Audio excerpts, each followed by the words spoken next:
अस्सलामुअलैकुम, good morning, सुबह बखैर। Good morning everybody, welcome to Geo Pakistan with Huma and Abdullah.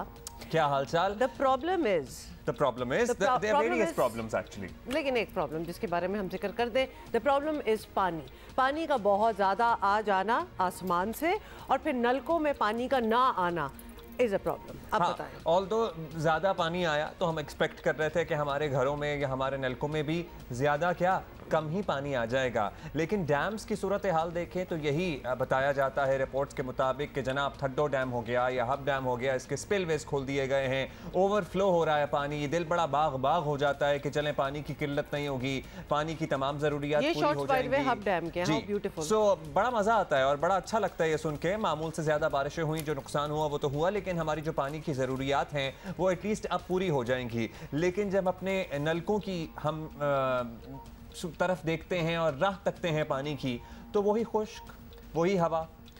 Karachi में अगर पानी ज़रूरत से ज़्यादा आ गया है इन डैम्स के लिए, तो हमारे नलकों में पानी क्यों नहीं आता? बिल्कुल, मतलब there has to be some way to sustain this water. अब आ ही गया, इतनी बारिश हो ही गई है तो उसका कोई यूजेज होना चाहिए ना। तबाही तो हो ही रही है। और द आयरनी इज़ कि वो आप कह रहे थे ना, घरों में पानी आ रहा है, छतों से पानी आ रहा है, बस नलकों में पानी नहीं आ रहा। तो जहाँ आना चाहिए उधर नहीं है, डिस्पाइट द फैक्ट कि हमारे यहाँ अनप्रेसिडेंटेड बारिश हुई है। So this needs to be looked into. ये बड़ी आयरॉनिक किस्म की बात लगती है। एक जरा उनकी भी सुनवाई हो जाए या उनसे भी जरा पूछ लिया जाए जिन्होंने सड़कों की रीसेंट मरम्मत, बहुत पुरानी मरम्मत पे तो हम जाते ही नहीं हैं, रीसेंट मरम्मतें, रीसेंट कारपेटिंग, क्योंकि जिस किस्म की सड़कें बनाई गई हैं, अगर एक बारिश नहीं सस्टेन कर पा रही हैं सड़कें, तो क्या मटीरियल इस्तेमाल किया होगा या कितने पैसे लिए होंगे? जरा ऑडिट हो जाए ना, जरा पूछा जाए कि क्या मटीरियल इस्तेमाल करके कितने पैसे बटोर कर कितने में ये सड़क बनाई गई। हाउ इज इट पॉसिबल कि शहर की जगह जगह सिंक होल्स खुले हुए हैं, सड़कें खुली हुई हैं, आपको नजर आ रहा है, and you start to wonder. मतलब जो आप इंजीनियर ना भी हो तो आपको फिर भी नजर आ रहा होता है कि ये किस चीज की बनी हुई है। इतनी तो अकल इंसान में है। हमने एक नया रूट निकाला है, एक नया रूट निकाला है, और वो अगर आप मोटरसाइकिल से किसी सड़क से गुजरना चाह रहे हो तो ये 72 इंच कुतर की हमने पाइपलाइनें रखी हुई हैं, जो अब कल विजुअल वायरल होने के बाद इसमें से आप गुजर के जा सकते हैं। और जब बहुत बारिश हो रही थी इसमें आप खड़े हो जाए, कोई मसला नहीं है। मतलब आपके इर्द गिर्द बारिश पूरी एक आबशार, एक बड़ा अच्छा सा सिचुएशन बन जाएगी। ये हम मजाक नहीं तो बना रहे, ये मजाक बना हुआ है। रिकॉर्ड में 1 महीने में अंडरपास तामीर कर दिया करते थे, सिंध गवर्नमेंट ने उसका मुकाबला किया, उन्होंने 2 दिन में अंडरपास बना दिया। तो कोई मसला ही नहीं है, हम तो 2 घंटे में रखवा देंगे। ये मिनी अंडरपास है और ये रूट बन चुका है। देख रहे हैं कि मतलब किस तवातुर से मोटर बाइक्स जो हैं इसके बीच में जा रही हैं, because there is no other way. So this is the irony. दूसरा आपको ये याद दिला दें, कल तक सूरत हाल थी, उसके बाद ये वीडियो वायरल हुई और उसके बाद अपेरेंटली ये पाइप्स या तो बिछ गए या हट गए हैं।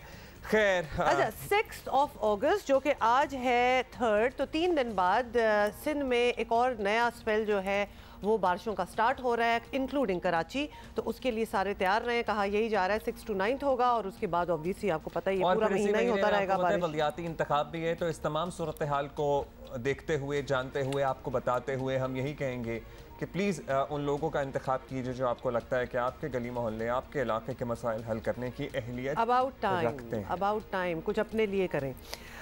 So we are rooting for Arshad, और हमें पता था, उम्मीद तो थी, उस उम्मीद का भार अरशद के कांधों पर भी था। जिन भी सहाफ़ियों की उनसे मुलाकात, ये बात हो रही थी, वो कह रहे थे कि वो भी ये प्रेशर महसूस कर रहे हैं, लेकिन इंशाअल्लाह 7 अगस्त को मेडल स्टैंड पे हम नजर आएंगे। Some pressure is good pressure, वो एक स्टीम होती है और आपको पता होता है कि पूरा मुल्क जो है, आवाम जो है आपके लिए रूट कर रही है। दैट इज़ रिक्वायर्ड ऑल्सो कि people are interested and they want me to win, और इंशाल्लाह देखते हैं क्या होता है, लेकिन बड़ी उम्मीदें हैं जी।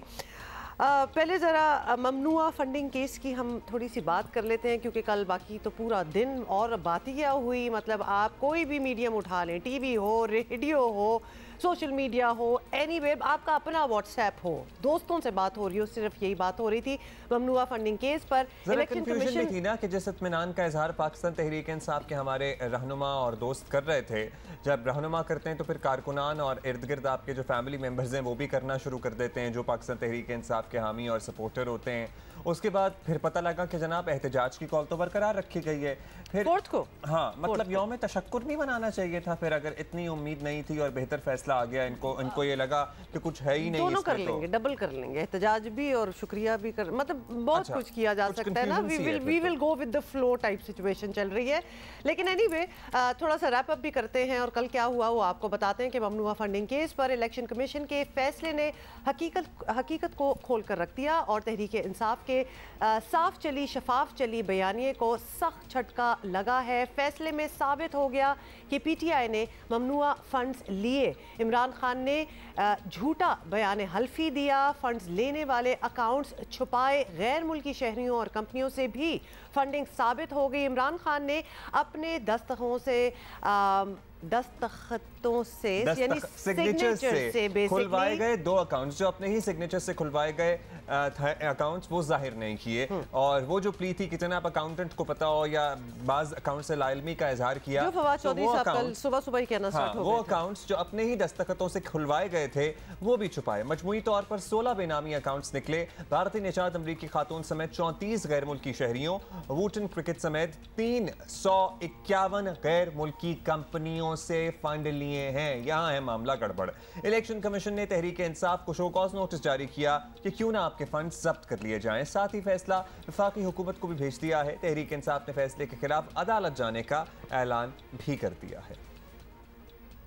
इंशाअल्लाह ताला कल या परसों जो है इस्लामाबाद हाई कोर्ट के अंदर हम इसको पिटिशन करके चैलेंज भी कर देंगे। सर दो मुख्तलिफ पिटिशंस जो हैं वो तकरीबन हतमी फैसला हो गया, लेकिन 2 मुख्तलिफ पिटिशंस फाइल की जाएंगी। एक तौहीन अदालत की पिटिशन होगी कि वाज़े सुप्रीम कोर्ट की और हाई कोर्ट की हिदायत के बावजूद इलेक्शन कमीशन ने, क्योंकि वो एक ज़ैली इदारा है PDM का, तो उन्होंने सिर्फ जो है वो तहरीक इंसाफ की जो है उसके ऊपर तो अपनी फरमुदात दे दी हैं, लेकिन कौम के सामने वो लाने को नहीं तैयार हैं। पता नहीं किस चीज़ के ऊपर पर्दा डाल के बैठे हुए हैं कि वो ना मुस्लिम लीग नून का सामने लाते हैं ना पीपल्स पार्टी के सामने लाते हैं। ये होगी तौहीन अदालत की पिटिशन। दूसरी जो इस फैसले को चैलेंज करने के लिए कि इस फैसले के अंदर जो खामियां हैं, जिसका मैंने भी आपसे जिक्र किया, जो कानून की भी खामियां इसके अंदर मौजूद हैं और हकाइक की भी खामियां हैं, वो दोनों हम पिटिशन में लेकर जाएंगे। आपको पता ना इलेक्शन कमीशन का पिछले को 2 माह के अंदर 8 मुख्तलिफ फैसले हैं जो इलेक्शन कमीशन ने तहरीक इंसाफ के खिलाफ किए हैं और 8 के अंदर जाके कोर्ट के अंदर हमें रिलीफ मिली है।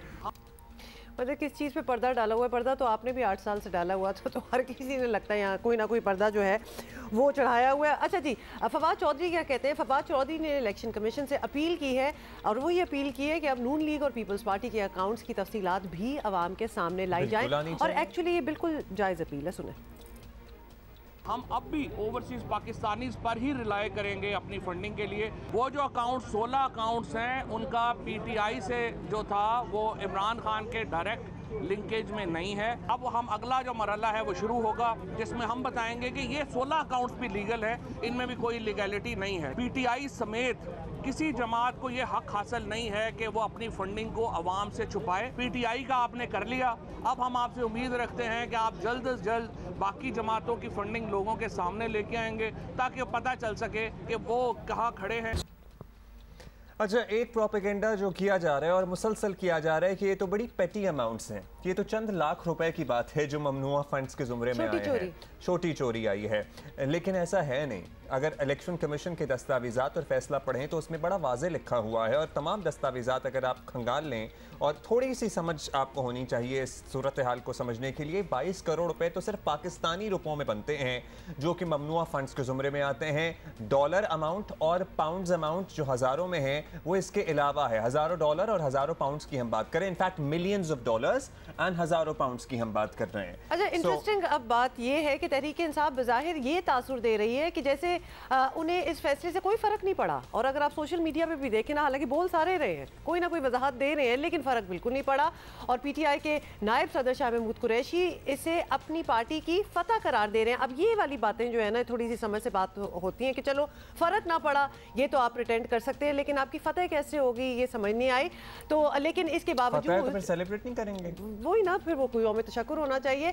PTI की तरफ से तरह तरह की वजाहतें भी आ रही हैं, तो ज़रा कॉन्ट्रडिक्शन उधर भी चल रही है। ममनुआ फंडिंग केस के फैसले पर मुस्लिम लीग नून मुतमईन है और साबिक वज़ीर आज़म नवाज शरीफ ने भी इमरान खान को आड़े हाथों लिया। ऑब्वियसली मौका तो कोई नहीं जाने देगा। सुने, सबसे बड़ा तारीख का डाका साबित हो गया इमरान खान का, सबसे बड़ी तारीख की चोरी साबित हो गई, सबसे बड़ी मनी लॉन्ड्रिंग साबित हो गई। चंद दिन पहले कहता था कि अगर थोड़ी सी मनी लॉन्ड्रिंग कर ली तो क्या हुआ, उसको पता था कि उसने बहुत बड़ी मनी लॉन्ड्रिंग की हुई है और उसको नजर आ रहा था कि फैसले में सब कुछ आएगा। दूध का दूध पानी का पानी हो गया। इस शख्स का फितना, इस शख्स का शर, पाकिस्तान की इकॉनमी तबाह, पाकिस्तान का मुआशरा तबाह, पाकिस्तान की सियासत तबाह करके रखती इस बंदे ने। मुकम्मल सबूत और हकाइक के साथ सामने आया है। ये ऐसे नहीं जैसे कि हमारे ज़माने में व्हाट्सएप पे JIT बन गई थी। अपना किस्सा भी मियां नवाज शरीफ को याद आया और आपको पता है कि हमारा ओवरऑल यही स्टांस है कि टेक्निकल बुनियादों पर कोई भी पॉपुलर पॉलिटिकल पार्टी का लीडर या हेड उसको इस तरह से डिस्क्वालीफाई करने के लिए कोशिश नहीं करनी चाहिए या उसको मंजरनामे से नहीं हटाया जाना चाहिए टेक्निकल बुनियादों पर। मियां नवाज शरीफ के साथ भी यही हुआ और अगर इमरान खान साहब के साथ भी ये होता है तो हम इसकी overall in the grand scheme of things हिमायत नहीं करेंगे। लेकिन अगर लेवल प्लेइंग फील्ड मिलनी है तो फिर मामला पहले से शुरू होना चाहिए। मामला यहाँ से शुरू हो जब मियां नवाज शरीफ को वो तनख्वाह जो उन्होंने नहीं वसूल की थी, जो कंपनी भी 2012 में गालिबन बंद हो गई थी, वो ना लेने पर डिस्क्वालीफाई कर दिया गया, फिर पार्टी सदारत से भी हटा दिया गया, तमाम सब कुछ हो गया और फिर यहाँ जो मामला है तो फिर सबके लिए एक जैसे मामलात होने चाहिए। और लेवल प्लेइंग फील्ड की जब बात करते हैं तो फिर सबको खुलकर इलेक्शन में मौका मिलना चाहिए अवाम से अपनी हिमायत हासिल करने का। और इसीलिए हम कहते हैं कि जो टेक्निकल बुनियादों पर पॉपुलर पॉलिटिकल लीडर्स हैं उनको नाअहल कराने के लिए कोई भी कोशिश जमहूरी रिवायात के लिए अच्छी नहीं है। अच्छा जी, साथ साथ आपको ये भी बताते हैं कि नवाज शरीफ के अलावा मुस्लिम लीग नून के दीगर रहनुमाओं का कहना है कि तहरीक इंसाफ के खिलाफ कार्रवाई होगी। वजीर कानून राना सनाउल्लाह के मुताबिक फैसले की रोशनी में तहरीक इंसाफ के खिलाफ कार्रवाई और वफाकी हुकूमत की जवाबदीदी इख्तियार है उनके पास ये करने का। उनसे एक्चुअली खुद ही बात कर लेते हैं। ही हैज जॉइंड अस और उनसे पूछ लेते हैं। राना सनाउल्लाह साहब ने हमें ज्वाइन किया है, उनसे ज़रा बात करते हैं, आगे का प्लान भी मालूम करते हैं कि करना क्या है। So he is waiting for you. जी बिल्कुल राना साहब, बहुत शुक्रिया, thank you for joining us. आप हुकूमत की नुमाइंदगी तो कर ही रहे हैं लेकिन कानून भी अच्छी तरह जानते हैं, तो इसलिए हम आपसे बात करना चाहते हैं कि इसलिए सबसे पहले ये बताएं कि आपकी राय में ये फैसला कैसा है। तो पहले तो ये बता दें, और क्या इलेक्शन कमीशन ने बिल्कुल ठीक फैसला दिया है या कुछ नरमी दिखाई है, इसी तरह होना चाहिए था? देखें, कमीशन ने 100% ठीक फैसला किया है और जो एक दुरुस्त फैसला होता है वो नरम या सख्त नहीं होता बल्कि वो मेरिट पे होता है। और इलेक्शन कमीशन का फैसला जो है वो मेरिट के ऊपर है। इलेक्शन कमीशन ने एविडेंस के साथ और बड़े क्रेडिबल मटेरियल के साथ ये साबित किया है कि PTI जो है वो फॉरेन एडेड पॉलिटिकल पार्टी है, यानी एक ऐसी पॉलिटिकल पार्टी जो फ़ौरन अमदाद के साथ जो है वो चल रही है। और इस बारे में उन्होंने बाकायदा जो कोई तकरीबन 34 नेशनल्स फॉरेन नेशनल्स हैं उनको उन्होंने बाकायदा जो है वो उनके नाम दिए हैं। कोई 351 कंपनीज़ हैं, तो उन फॉरेन नेशनल से और उन कंपनी से जो PTI है वो फंडिंग जो है वो लेती रही है। इसी तरह से इन्होंने अकाउंट छुपाए, जो इन्होंने अपने रिकॉर्ड में जो है वो जालसाजी की, जो इन्होंने अपने मुलाजमीन के ख़िलाफ़ के बैंक अकाउंट्स खुलवाए और इनके फिर जो मेन अहदेदार हैं वो चलाते रहे, तो वो तमाम जो इनकी इरेगुलरिटीज़ थी, जो इन्होंने कानून को और आइन को वायलेट किया, हर चीज़ जो है वो विद एविडेंस और क्रेडिबल मटेरियल जो है वो साबित की गई है। और इसमें ये बात वाज़े तौर पे साबित है कि PTI जो है वो फॉरेन एडेड पॉलिटिकल पार्टी है। और ये जो लॉ है इसका पॉलिटिकल पार्टीज़ का 2002 का, उसके तहत भी जो है वो एक जुर्म है, और जो इलेक्शन एक्ट 2017 है उसके तहत भी जुर्म है। और वफाकी हुकूमत जो है इस क्रेडिबल एविडेंस की बुनियाद के ऊपर जो है एक declaration that the PTI is foreign aided political party जो है वो डिक्लेरेशन दे सकती है, और वो डिक्लेरेशन जो है अगर सुप्रीम कोर्ट से अपहोल्ड होती है तो ये पार्टी जो है डिसॉल्व हो जाएगी। अच्छा राना साहब, फैसला आने के बाद बॉल तो आप लोगों के कोर्ट में, एज एन हुकूमत के कोर्ट में, आप ही को रेफरेंस दायर करना है, अदालतों की तरफ जाना है, तो क्या डिमांड करेंगे? तहरीक इंसाफ बतौर पार्टी इसका खात्मा चाहते हैं या इमरान खान साहब की नाअहली की प्ली लेके जाएंगे? क्या डिसाइड किया है आप लोगों ने? देखिए, इसमें इमरान खान जो है ये पाकिस्तान की सियासत में एक ऐसा ईवल है कि ये जब तक पाकिस्तान की सियासत में रहेगा ना तो जमहूरियत आगे बढ़ सकती है ना सियासत आगे बढ़ सकती है। जो आदमी इस हद तक जो है वो अपने ख़यालात में जो है वो मुतकब्बर हो, वो उसके ख़यालात में इस हद तक रौनियत हो कि वो ये कहे कि मैं मुल्क दुश्मनों के साथ बात कर सकता हूँ, मैं उन दहशतगर्दों के साथ जिन्होंने हमारे हज़ारों शहरी और हमारे बच्चे शहीद किए उनके साथ मैं बात कर सकता हूँ, मैं इंडिया के साथ जो है वो बात कर सकता हूँ, लेकिन मैं अपने ही जो है वो मुल्क के जो मुखालफ सियासतदान हैं जिन्होंने इससे ज़्यादा वोट लिए हैं, जो इससे ज़्यादा जो है वो मुहिब वतन है, लेकिन उनके साथ वो कहता कि जी मैं बात नहीं करूँगा क्योंकि उसकी नज़र में वो दुरुस्त नहीं है, उसकी नज़र में वो चोर हैं, वो डाकू हैं।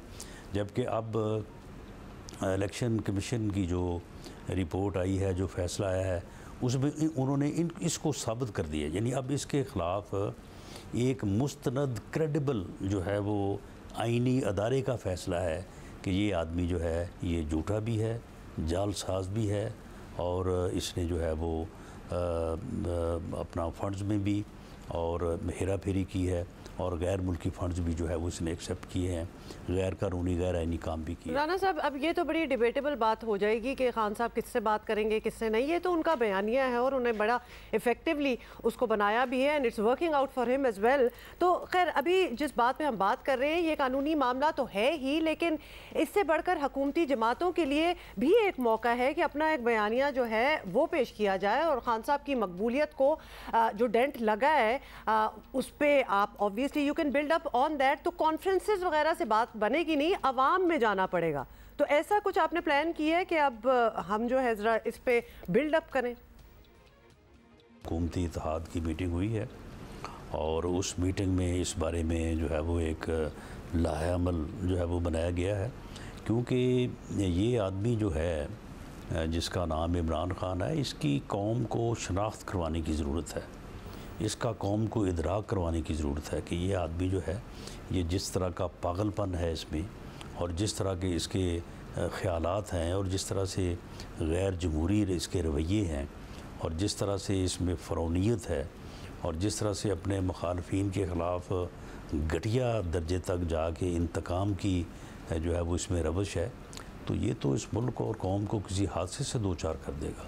तो इसलिए इसका पूरी तरह से आवाम को इस बात से अवेयर करना जो है ये तमाम पॉलिटिकल पार्टीज़ की, सियासी कायदीन की जो है वो ज़िम्मेदारी है, उनका ये फ़र्ज़ है, और इस बारे में जो फ़ैसले आज हुए हैं उनके ऊपर फर्दर भी जो है वो उसमें बेहतरी लाई जाएगी और इसके ऊपर पूरी तरह से अमल होगा। चलें, बहुत शुक्रिया आपका राना सनाउल्लाह साहब। लेकिन एक बात, हम पाकिस्तान तहरीक इंसाफ के रहनुमा जब आते हैं और जब वो बदज़बानी करते हैं, और जब आप घटिया या पागलपन या जुनून तो नहीं, खैर पागल और घटियापन की बात करते हैं, तो मेरा ख्याल है कि उन तमाम लोगों के मैंडेट का एहतराम करना चाहिए जो इन लीडरान को फॉलो करते हैं, जो इनको वोट करते हैं, जो इनको सपोर्ट करते हैं। सो दोनों तरफ से थोड़ा सा सियासी सीज फायर या अल्फाज का सीज फायर जो है ना वो हो और जाना मेरा ख्याल है चाहिए। कि अब हमसे कोई भी बात करेगा तो हम ये सजेशन, सॉफ्ट सजेशन जिसको कहा जाता है ना, हम ज़रूर कहेंगे कि एतराज़ करना दूसरी बात है, एक इख्तलाफ करना दूसरी बात है, लेकिन वर्ड्स को तो ठीक किया जाए, कुछ ज़रा बेहतर टर्मिनोलॉजी जो है वो यूज़ की जाए।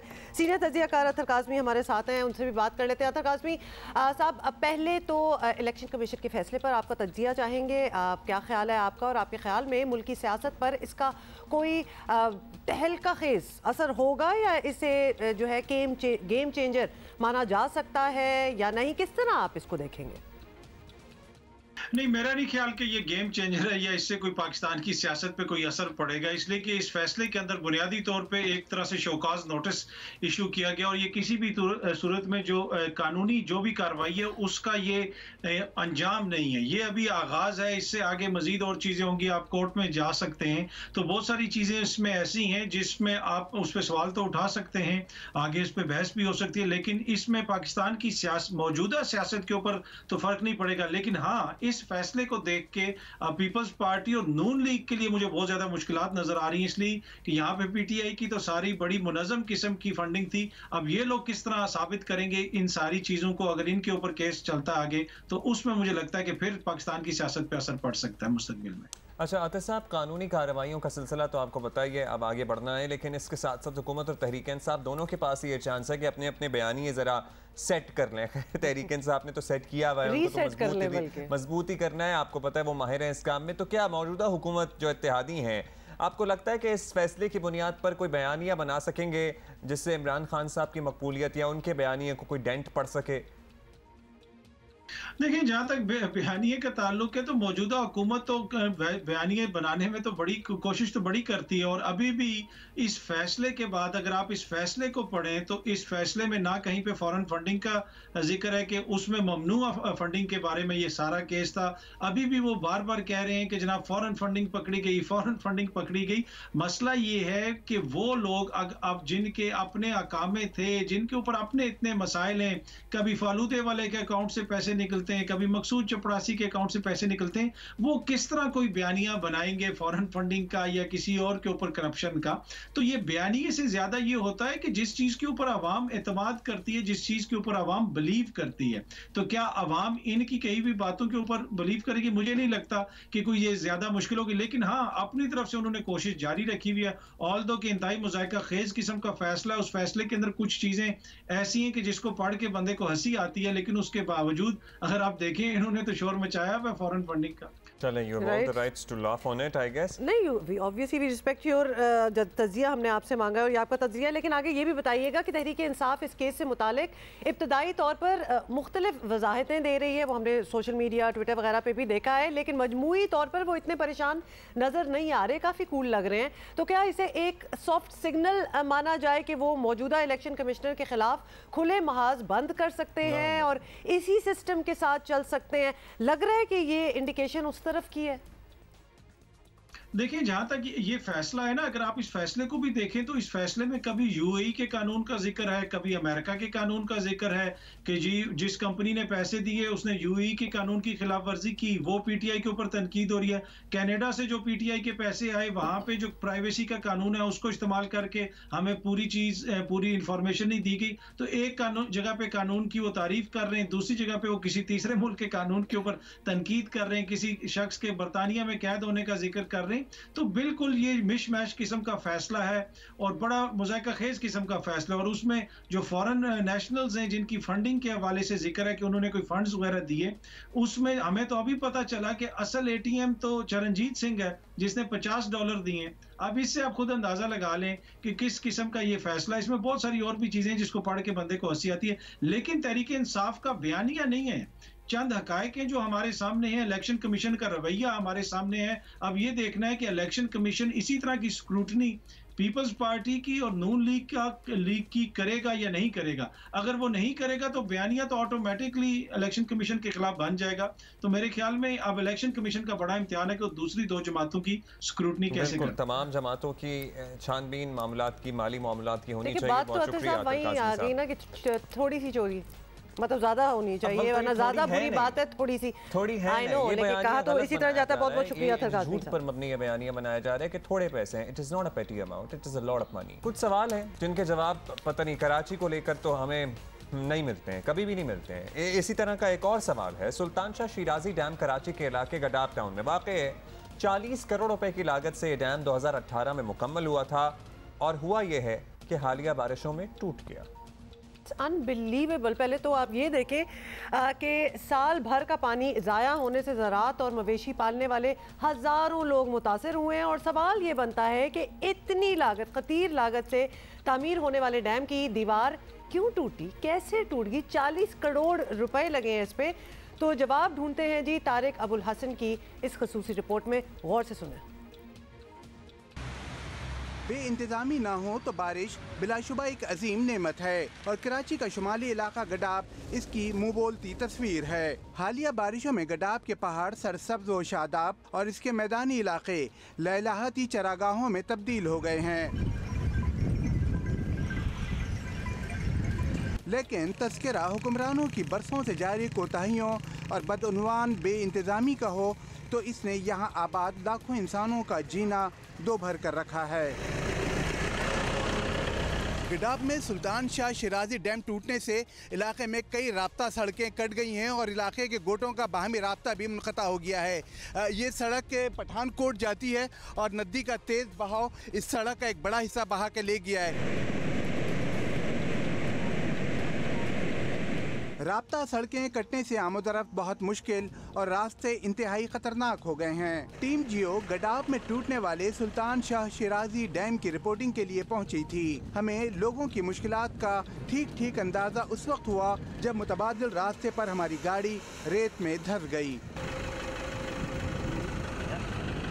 गहरे सिया बादलों की गड़गड़ाहट से खौफ ये था कि बारिश हो गई तो इस पहाड़ी नाले में आने वाला तेज पानी गाड़ी ही बहा कर ना ले जाए। मुकामी लोगों की मदद और 2 घंटे की सख्त जद्दोजहद से गाड़ी निकली तो उसे वहीं छोड़ा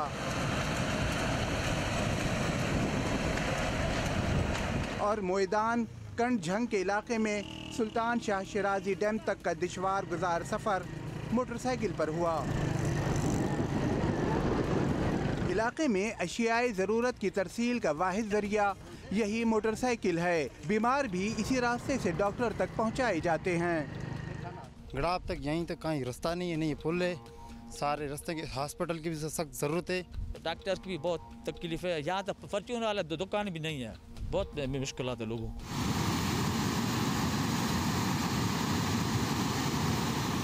तवील रास्ता तय करके सुल्तान शाह शिराजी डैम पहुंचे तो वो तामीराती करप्शन का खुला सबूत नजर आया। सुल्तान शाह शिराजी डैम की दीवारें बज़ाहिर 10 फुट चौड़ी हैं, लेकिन यहाँ आने वाले सैलाबी रेले ने इस काम की खलई खोल के रख दी है। पानी का दबाव बर्दाश्त नहीं कर सकी ये दीवारें और आप देखें कि ये दीवारें अंदर से खोखली हैं। सिर्फ दोनों साइड पर बमुश्किल 6 से 8 इंच मोटी दीवारें बनाकर अंदर मिट्टी भर दी गई और उसके ऊपर छत डालकर बज़ाहिर ये बताया गया कि ये 10 फीट मोटी दीवार है और इसके दोनों अतराफ सिर्फ मिट्टी का ढेर लगाकर इस डैम को मजबूत करने की कोशिश की गई, लेकिन पहाड़ों से आने वाले ज़बरदस्त सैलाबी रेले का दबाव ये डैम बर्दाश्त नहीं कर सका और टूट गया। मुकामी लोगों के मुताबिक इस डैम की तामीर पर 40 करोड़ रुपए की लागत आई। डैम की तामीर 5 साल में 2018 में मुकम्मल हुई। इतनी बड़ी रकम में इस कदर नाक़िस तामीर। डैम में पानी का ज़ख़ीरा इन कोहिस्तानी लोगों के लिए ज़िंदगी की उम्मीद था। ये उम्मीद डैम से निकलने वाले पानी के साथ बह गई। काफ़ी टाइम बारिश नहीं थी तो यही डैम का सहारा था, मुँह में पानी था। हमारे पास अभी ये डैम नहीं होगा तो पानी पीने के लिए भी नहीं है, फिर काश्तकारी हो जो हमारा जो भी था वो तो चला गया। पहले पानी जो खा रहा था उससे बच्चों को कई उल्टी दस्त वगैरह उनकी शिकायत थी, लेकिन ये जो पानी है इसके डैम के बनने से हमें काफ़ी फ़ायदा था, हमें ज़राअत में काफ़ी फ़ायदा था। लेकिन अब इस डैम के टूटने से हमारे तकरीबन इतना नुकसान हुआ कि हमें अब पानी पीने के लिए भी जो ना अभी जो बरसात के चंद दिन है उसमें तो मिलेगा, उसके बाद जब ये नदी में पानी चला जाएगा, बह के चला जाएगा तो खुश्क हो जाएगी, उसके बाद वही खुश्क साली हो जाएगी। मुकामी लोगों का मुतालबा है कि सिंध हुकूमत फौरी तौर पर सुल्तान शाह शिराजी डैम तामीर कराए, टूटी सड़कों को बहाल करे और नदी नालों पर पुल बनाए ताकि बारिशों और सैलाब में गडाफ के सैकड़ों देहातों के रास्ते बहाल रहें। कैमरामैन सरवर रजा के साथ तारिक अबुल हसन, जियो न्यूज़, कराची। एक तो hats off to Tariq Abul Hasan और जियो की टीम, हमारे कैमरामैन, हमारे ड्राइवर्स, जितने भी टेक्नीशियंस इस तमाम सूरत हाल में इन इलाकों में, दुश्वार गुजार इलाकों में कवरेज कर रहे हैं, और कवरेज तो हम कर ही लेके रहे हैं, लेकिन इन इलाकों में रहने वालों की मुश्किलात का अंदाज़ा कर लीजिए। मैं कहता हूँ अल्फाज नहीं इस्तेमाल करने चाहिए, लेकिन क्या कहें। थोड़ी देर के लिए तो हम कंफ्यूज ही हो गए थे, ये कराची का हिस्सा है, मतलब ये लिटरली कहीं इधर आसपास हो रहा है। और यहाँ ये सारी देखते हुए वैसे तो बहुत बातें दिमाग में आ रही हैं, लेकिन एक चीज़, हमारे मुल्क की सबसे बड़ी प्रॉब्लम इज़ करप्शन।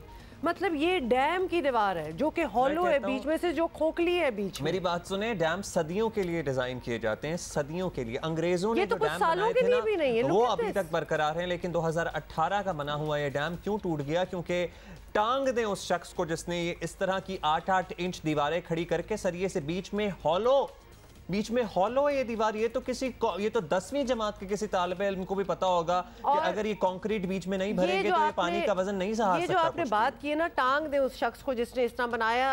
अफसोस की बात ये है कि ये कोई एक शख्स भी नहीं है, क्योंकि इनके NOCs जारी होते हैं, इनके चेक्स एंड बैलेंसेज होते हैं, लोग आके इनको चेक करते हैं कि कैसा बन रहा है। यानी तय दर तय जिसने ये चेक किया इसने इसको ओके किया होगा, फिर जाके ये चीज़ बनी है, और ये चीज़ ओके हुई है। अंदाज़ा करें कि इट इज़ हॉलो, बाहर से आप जितना भी देख लें बड़ा ब्लॉक आपको नज़र आ रहा होगा, इस तरह खुला है, अंदर से खाली है ना। अंदर से मतलब 8-8 इंच सरिये की दीवारी खड़ी करके कंक्रीट के साथ बीच में जो 10 फुट चौड़ा हॉलो है, वो हॉलो हवा रोकेगी पानी को। मतलब इतनी कॉमन सेंस तो होनी चाहिए ना।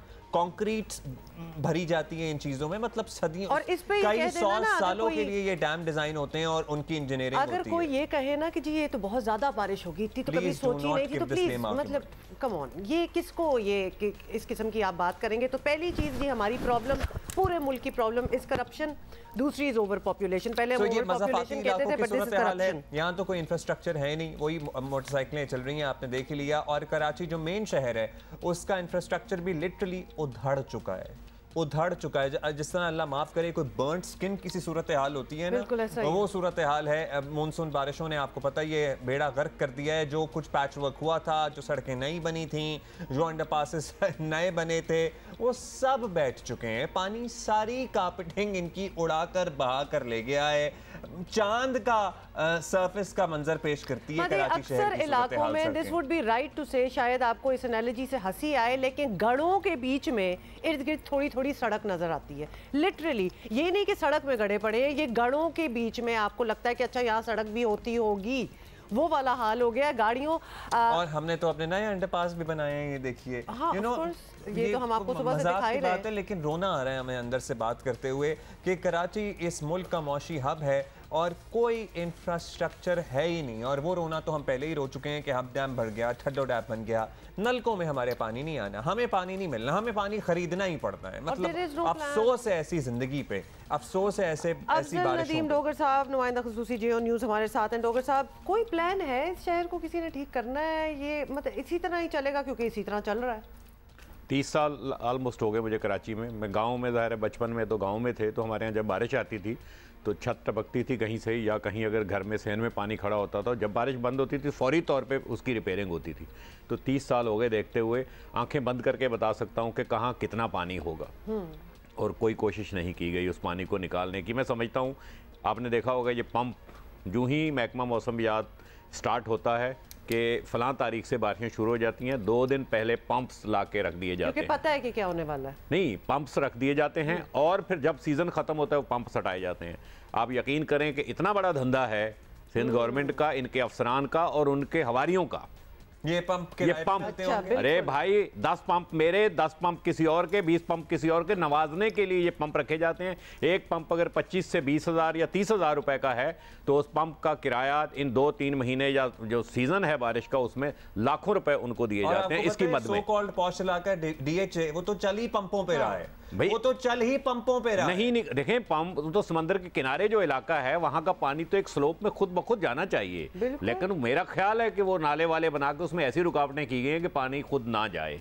अंग्रेज जो कराची छोड़ गया था ना, वो बिल्कुल स्लोप पे था, एक ऑटोमेटिक सिस्टम था, कोई मशीनरी नहीं थी, खुद कार निज़ाम से पानी आता था। इन्होंने इन सड़कों का बेड़ा गर्क करके, अब आप जाएं यहाँ करीब में चले जाएं, आप देखें कि ये पंप लगाया हुआ है, पंप से सड़क का पानी उठा के बराबर में नाले में फेंक रहे हैं। बिल्कुल ऐसा ही बेसिकली बुनियादी तौर पे क्या है, मैंने कल काफ़ी सर्वे किया, देखा, पूछा उनसे कहाँ से आए हैं, कुछ सिंध से, कोई कहाँ से मजदूर बिठाए हुए हैं, वो भी दिहाड़ी है। लाखों रुपए एक पंप जो है ना, उसकी 25,000 का जो पंप है, लाखों रुपए पे भी बिजनेस हो रहा है, बिजनेस पैसे बनाए जा रहे हैं। भाई हर तरफ धंधा है, मैं बता रहा हूँ आपको। देखें, कोई 2-4 बारिशों से पहले जो सड़कें हमारे शहर की बड़ी खूबसूरत बनाई थी, एक धंधा था, बारिशों के लिए दुआएं मांगी गई, ये नहीं हमारे हुक्मरानों ने, नहीं मिनिस्टर ने जो दौरे करते हैं, दुआएं मांगी गई, या अल्लाह ज्यादा पानी वाली बारिश दे, वो बह गई। अब उसके बाद नया धंधा शुरू होने वाला है, आप देख लीजिएगा। ये जो इनके हवारी अभी कमा रहे हैं इस बारिश में, ये इनके हवारी जो कमा रहे हैं पंपों के जरिए, कहीं किस चीज़ के जरिए, कहीं मशीन, कहीं ट्रैक्टर, कहीं कुछ। उसके बाद आप देखिएगा बारिशों के बाद जो कहेंगे कि हम जनाब यूं करेंगे, एक नया धंधा शुरू होगा और ये वो सड़कें बनाएंगे। ये अच्छा, इसी को देख लें, हमारे पास ज़ियाउद्दीन अहमद रोड, मैं कोई 12 मरतबा तो कवरेज कर चुका हूँ कि जो होल पड़े हैं, अगर इसकी एक लाइन 72 इंच की लाइन है, वो पूरी की पूरी नई डाल दी जाती तो मैं समझता हूँ कि ये मसला खत्म हो जाता। अभी आपने लाइन सारी नहीं, वो 72 इंच की है, ये हमारे जो यहाँ शाहीन कॉम्प्लेक्स पे टूटी है, 66 इंच की लाइन है। अब ये 66 इंच का सिलसिला शुरू हो गया, आप देख लीजिएगा, आपकी गाड़ी किसी दिन आई है चंडीगढ़ रोड पे धंस जाएगी। बात ये है कि करने की वो, अच्छा फिर एक हमारे यहाँ होता है कि हिंग लगे ना फटकड़ी, रंग भी चोखा आए। बात ये कि अगर पूरी सड़क नया अंदर बना देंगे ये लोग, 66 इंच 72 इंच कोई भी लाइन डाल देंगे, तो वो कम से कम 50-40 साल का तो मसला हल हो जाएगा। बिल्कुल। लेकिन ये नहीं करेंगे, क्यों? अभी आप इसकी बिलिंग चेक कर लीजिए, इसकी बिलिंग चेक कर लीजिए। मैं समझता हूं कि 1 किलोमीटर तक की आपकी लाइन डल सकती है उतने पैसे में जितना इन्होंने इसकी रिपेयरिंग पे लगाया है। 6-7 पाइप लगा के वो टोटा पूरा कर दिया इन्होंने। अब पीछे बैठेगी, फिर आप शुरू भाईजान। बेसिकली इमरजेंसी जो वर्क होता है ना, इमरजेंसी जो वो होता है हंगामी वो उसका एक तो उसका रेट डबल है, एक तो उसका रेट डबल है। बिल्कुल।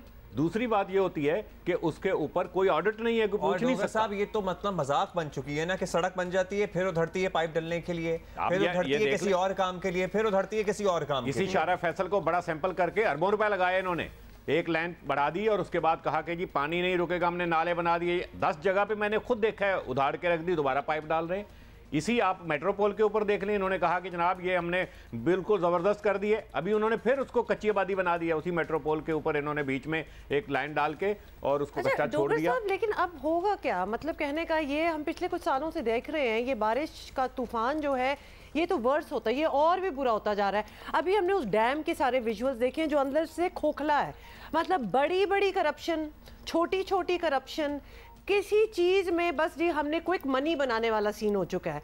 ये कभी बेहतर होगा? क्योंकि हमें तो नजर आ रहा है कि आपका आसमान खुल रहा है, अब बता रहे हैं कि ग्लोबल वार्मिंग की वजह से वेदर पैटर्न्स क्या हो चुके हैं दुनिया के, लेकिन हम उधर ही अपने करप्शन साइकिल में हैं। देखिए, इनके को पॉजिटिव चीजें मैंने 1-2 मरतबा ट्विटर पे या इधर उधर करने की कोशिश की। आप यकीन करें कि लोगों ने गरिबान से पकड़ने की कोशिश की मुझे कि सिंध गवर्नमेंट, पाकिस्तान पीपल्स पार्टी, यानी ये आप इसके ऊपर कह रहे हैं कि इन्होंने कोई अच्छा काम किया। कोई तस्वर लोग करते ही नहीं, अगर कहीं ना कहीं को अच्छा काम कर लेता है। और शहर के अंदर तो आपके सामने सिचुएशन मैं समझता हूं। देखिए, कुछ काम तो ये नहीं है कि पीपल्स पार्टी ने किए, कुछ तो एमक्यूएम ने भी किए होंगे, कुछ इन्होंने भी किए हैं। लेकिन बात वही है कि हर जगह यही चीज है, किसी एक शोबे में आप सोच हम इस शहर की तबाही की जिम्मेदार सिर्फ पीपल्स पार्टी को नहीं ठहरा सकते, हम एमक्यूएम को बराबर का जिम्मेदार ठहराएंगे। पीपल्स पार्टी 14 साल से है। मेरी बात सुनिए, एमक्यूएम हमेशा वफाकी हुकूमत में रही है, एमक्यूएम हमेशा इस शहर की रिप्रेजेंटेटिव रही है, एमक्यूएम ने राज किया है इस शहर पे ऐसी। और आपको पता ही है वो चाइना कटिंग और एक वक्त तो ऐसा सारा कुछ हुआ, एक वक्त तो पिछले 5 साल, ये 5 साल छोड़ के पिछले 5 साल में ऑपोजिशन जो थी उनको भी नवाजा गया था। ये तो बाकी दूर की बात, ऑपोजिशन को भी शायद मिनिस्ट्री की ऑफर की थी इन्होंने। मकसद एक सिस्टम होता है कि आप मिल बैठ के सबने अपने तरीके से वो करना है। बॉटम लाइन ये कोई सिंसियर नहीं हुआ कोई इस शहर के साथ। ये तो हम इस वक्त फेस कर रहे हैं, सड़कें बन गई, ये हो गया वो हो गया। आप यहाँ पर्ची निकाल लें, सिंध गवर्नमेंट के किसी महकमे की पर्ची निकाल लें, आप यकीन करें कि इंतहा होगी करप्शन की। मैं ये नहीं कह रहा कि सिर्फ ये है। मतलब सफ़े मातम हम बिछा सकते हैं यहाँ पर और नोहा कुना हो सकते हैं यहाँ पे सूरत हाल पे जो शहर की अल्लाह माफ़ करे हुई भी है। बल्दियाती इंतखाबात आ रहे हैं, हम यही कहेंगे आवाम से कि भाई अब जिनको आपको लगता है कि वो आपके शहर के मसाइल हल कर सकते हैं, चाहे वक्त लगे उन्हें, लेकिन उन्हीं को वोट दें। ये लिटरली एक शहर बचाओ मुहिम हो जाना चाहिए कि उसको वोट दें जो आपके लिए, अच्छा ये जो पीटीआई के शहर के लिए काम करेगा। एमपीएस थे और बड़ी सड़कों बनाने के दावे थे और हर एक को फंड्स भी मिले, आपको पता है करोड़ों रुपए फंड्स मिले। नालों के ऊपर पीटीआई ने क्या किया? नालों की सफाई जब इन्होंने मुहिम चलाई थी, नालों की सफाई थी, तो भाई वो कहाँ गई सफाई नालों की? जो बड़े नाले जो इन्होंने वफाक के तहत पीटीआई ने किए थे उनका भी यही था। और इनके एमएनए एमपीएस कह रहे थे, एमएनए एमपीएस ने भी फंड लिए अपने इलाकों में किए। सबसे बड़ा फंड एवर, जो हिस्ट्री का सबसे बड़ा फंड जो मिला था पिछले 2 साल पहले जब कराची हुआ था 1100। हाँ, लेकिन मिला था। हमने कोई ऐसा, तो हकीकत में कह रहा हूँ, कोई ऐसा प्रोजेक्ट तो हमने नहीं देखा कि उस अरबों रुपए के फंड थे जो कराची के लिए या कराची की आवाम के लिए हमने देखा हो यहाँ। लेकिन एक हमने एक्टिविटी देखी जिसमें गवर्नर साहब ये वो सब उस वक्त के जाते थे, नालों की सफाई के ऊपर जाते थे। वो नाले कहाँ चले गए?